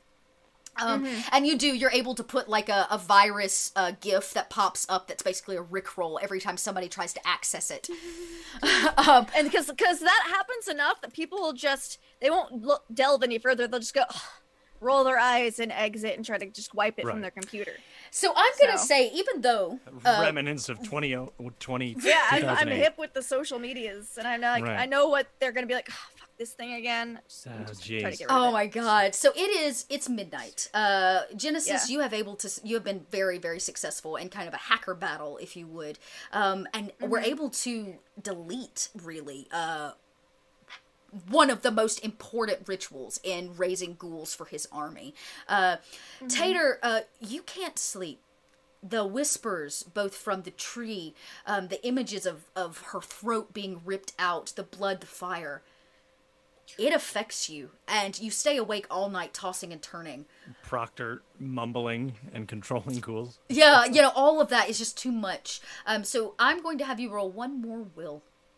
Let's see how you do. Oh boy, let's see if Final corruption! Does he make it? Never gonna give you. Oh, at a 0. That's only mediocre. And it does. It begins to eat away at you. You can't sleep for thinking about the horrific things that you've seen and the horrific things that you did. You snapped somebody's neck tonight. You are, in fact, a murderer, Officer Chip Tater. A re-murderer. A re-murderer. You re-murdered. And You unmurdered someone. and nonetheless, you let these people convince you to bring them home. To leave multiple dead bodies in the basement of the school. This place that you are dedicated to justice for. You're ashamed in yourself. And you become corrupt in Cthulhu's really hold over the last day. It's just been too much for you to take in. So you actually, with 4 checks on your corruption track, are going to corrupt one of your aspects. So we can talk about what that means, especially when you join us next week. Another one. For the old one. Yeah, and you feel it. You feel it in the air in the house, Shamus. That feeling of corruption. You know what it smells like, what it sounds like, that silence. Yeah, something has happened.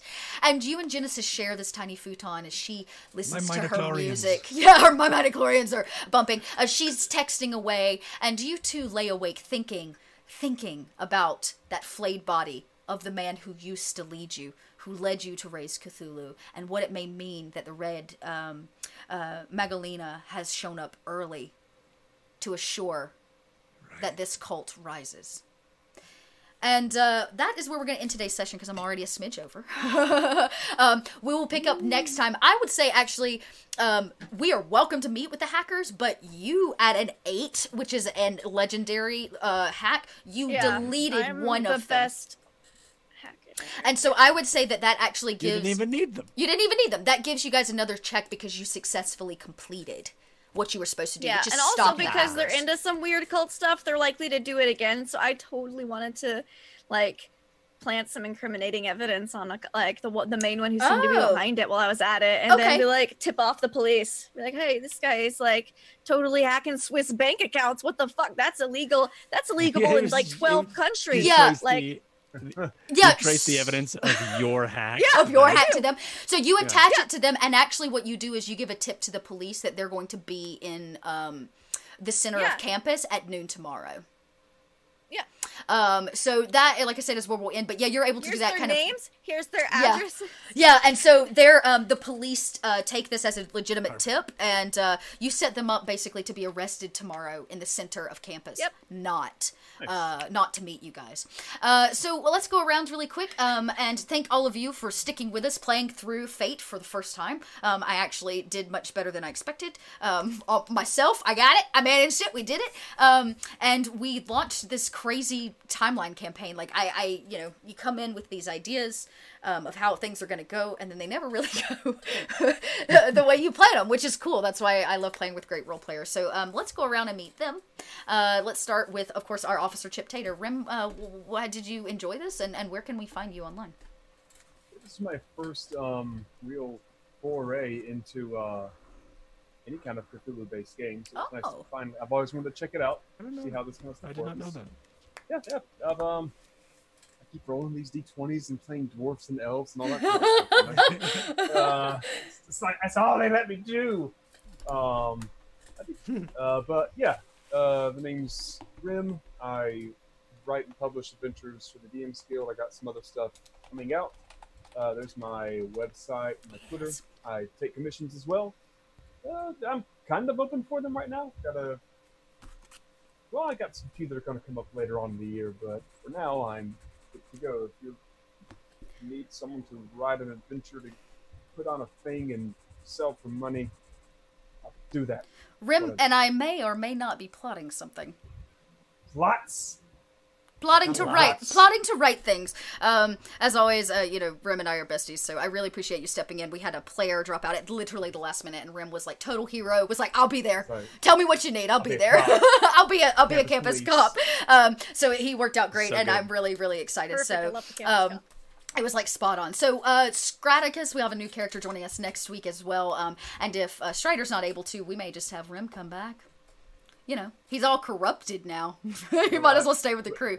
All corrupted shit. All corrupted shit. And Myth, tell us about you and how you like today's game.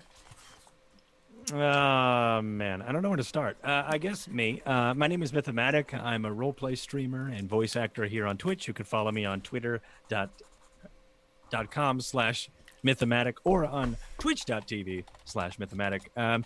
I really liked tonight. I really liked today and tonight. The story was really good. Cool. I really enjoy playing Shamus Proctor. And it's like it bothers me a little bit that we only have 2 sessions of this because it's just I don't know, just the fact that like he's not much of really anything besides the fact is that he's kind of a wild card in the fact that he could go corrupt at any moment, but at any point he can be used for his just sheer skill and knowledge of the occult.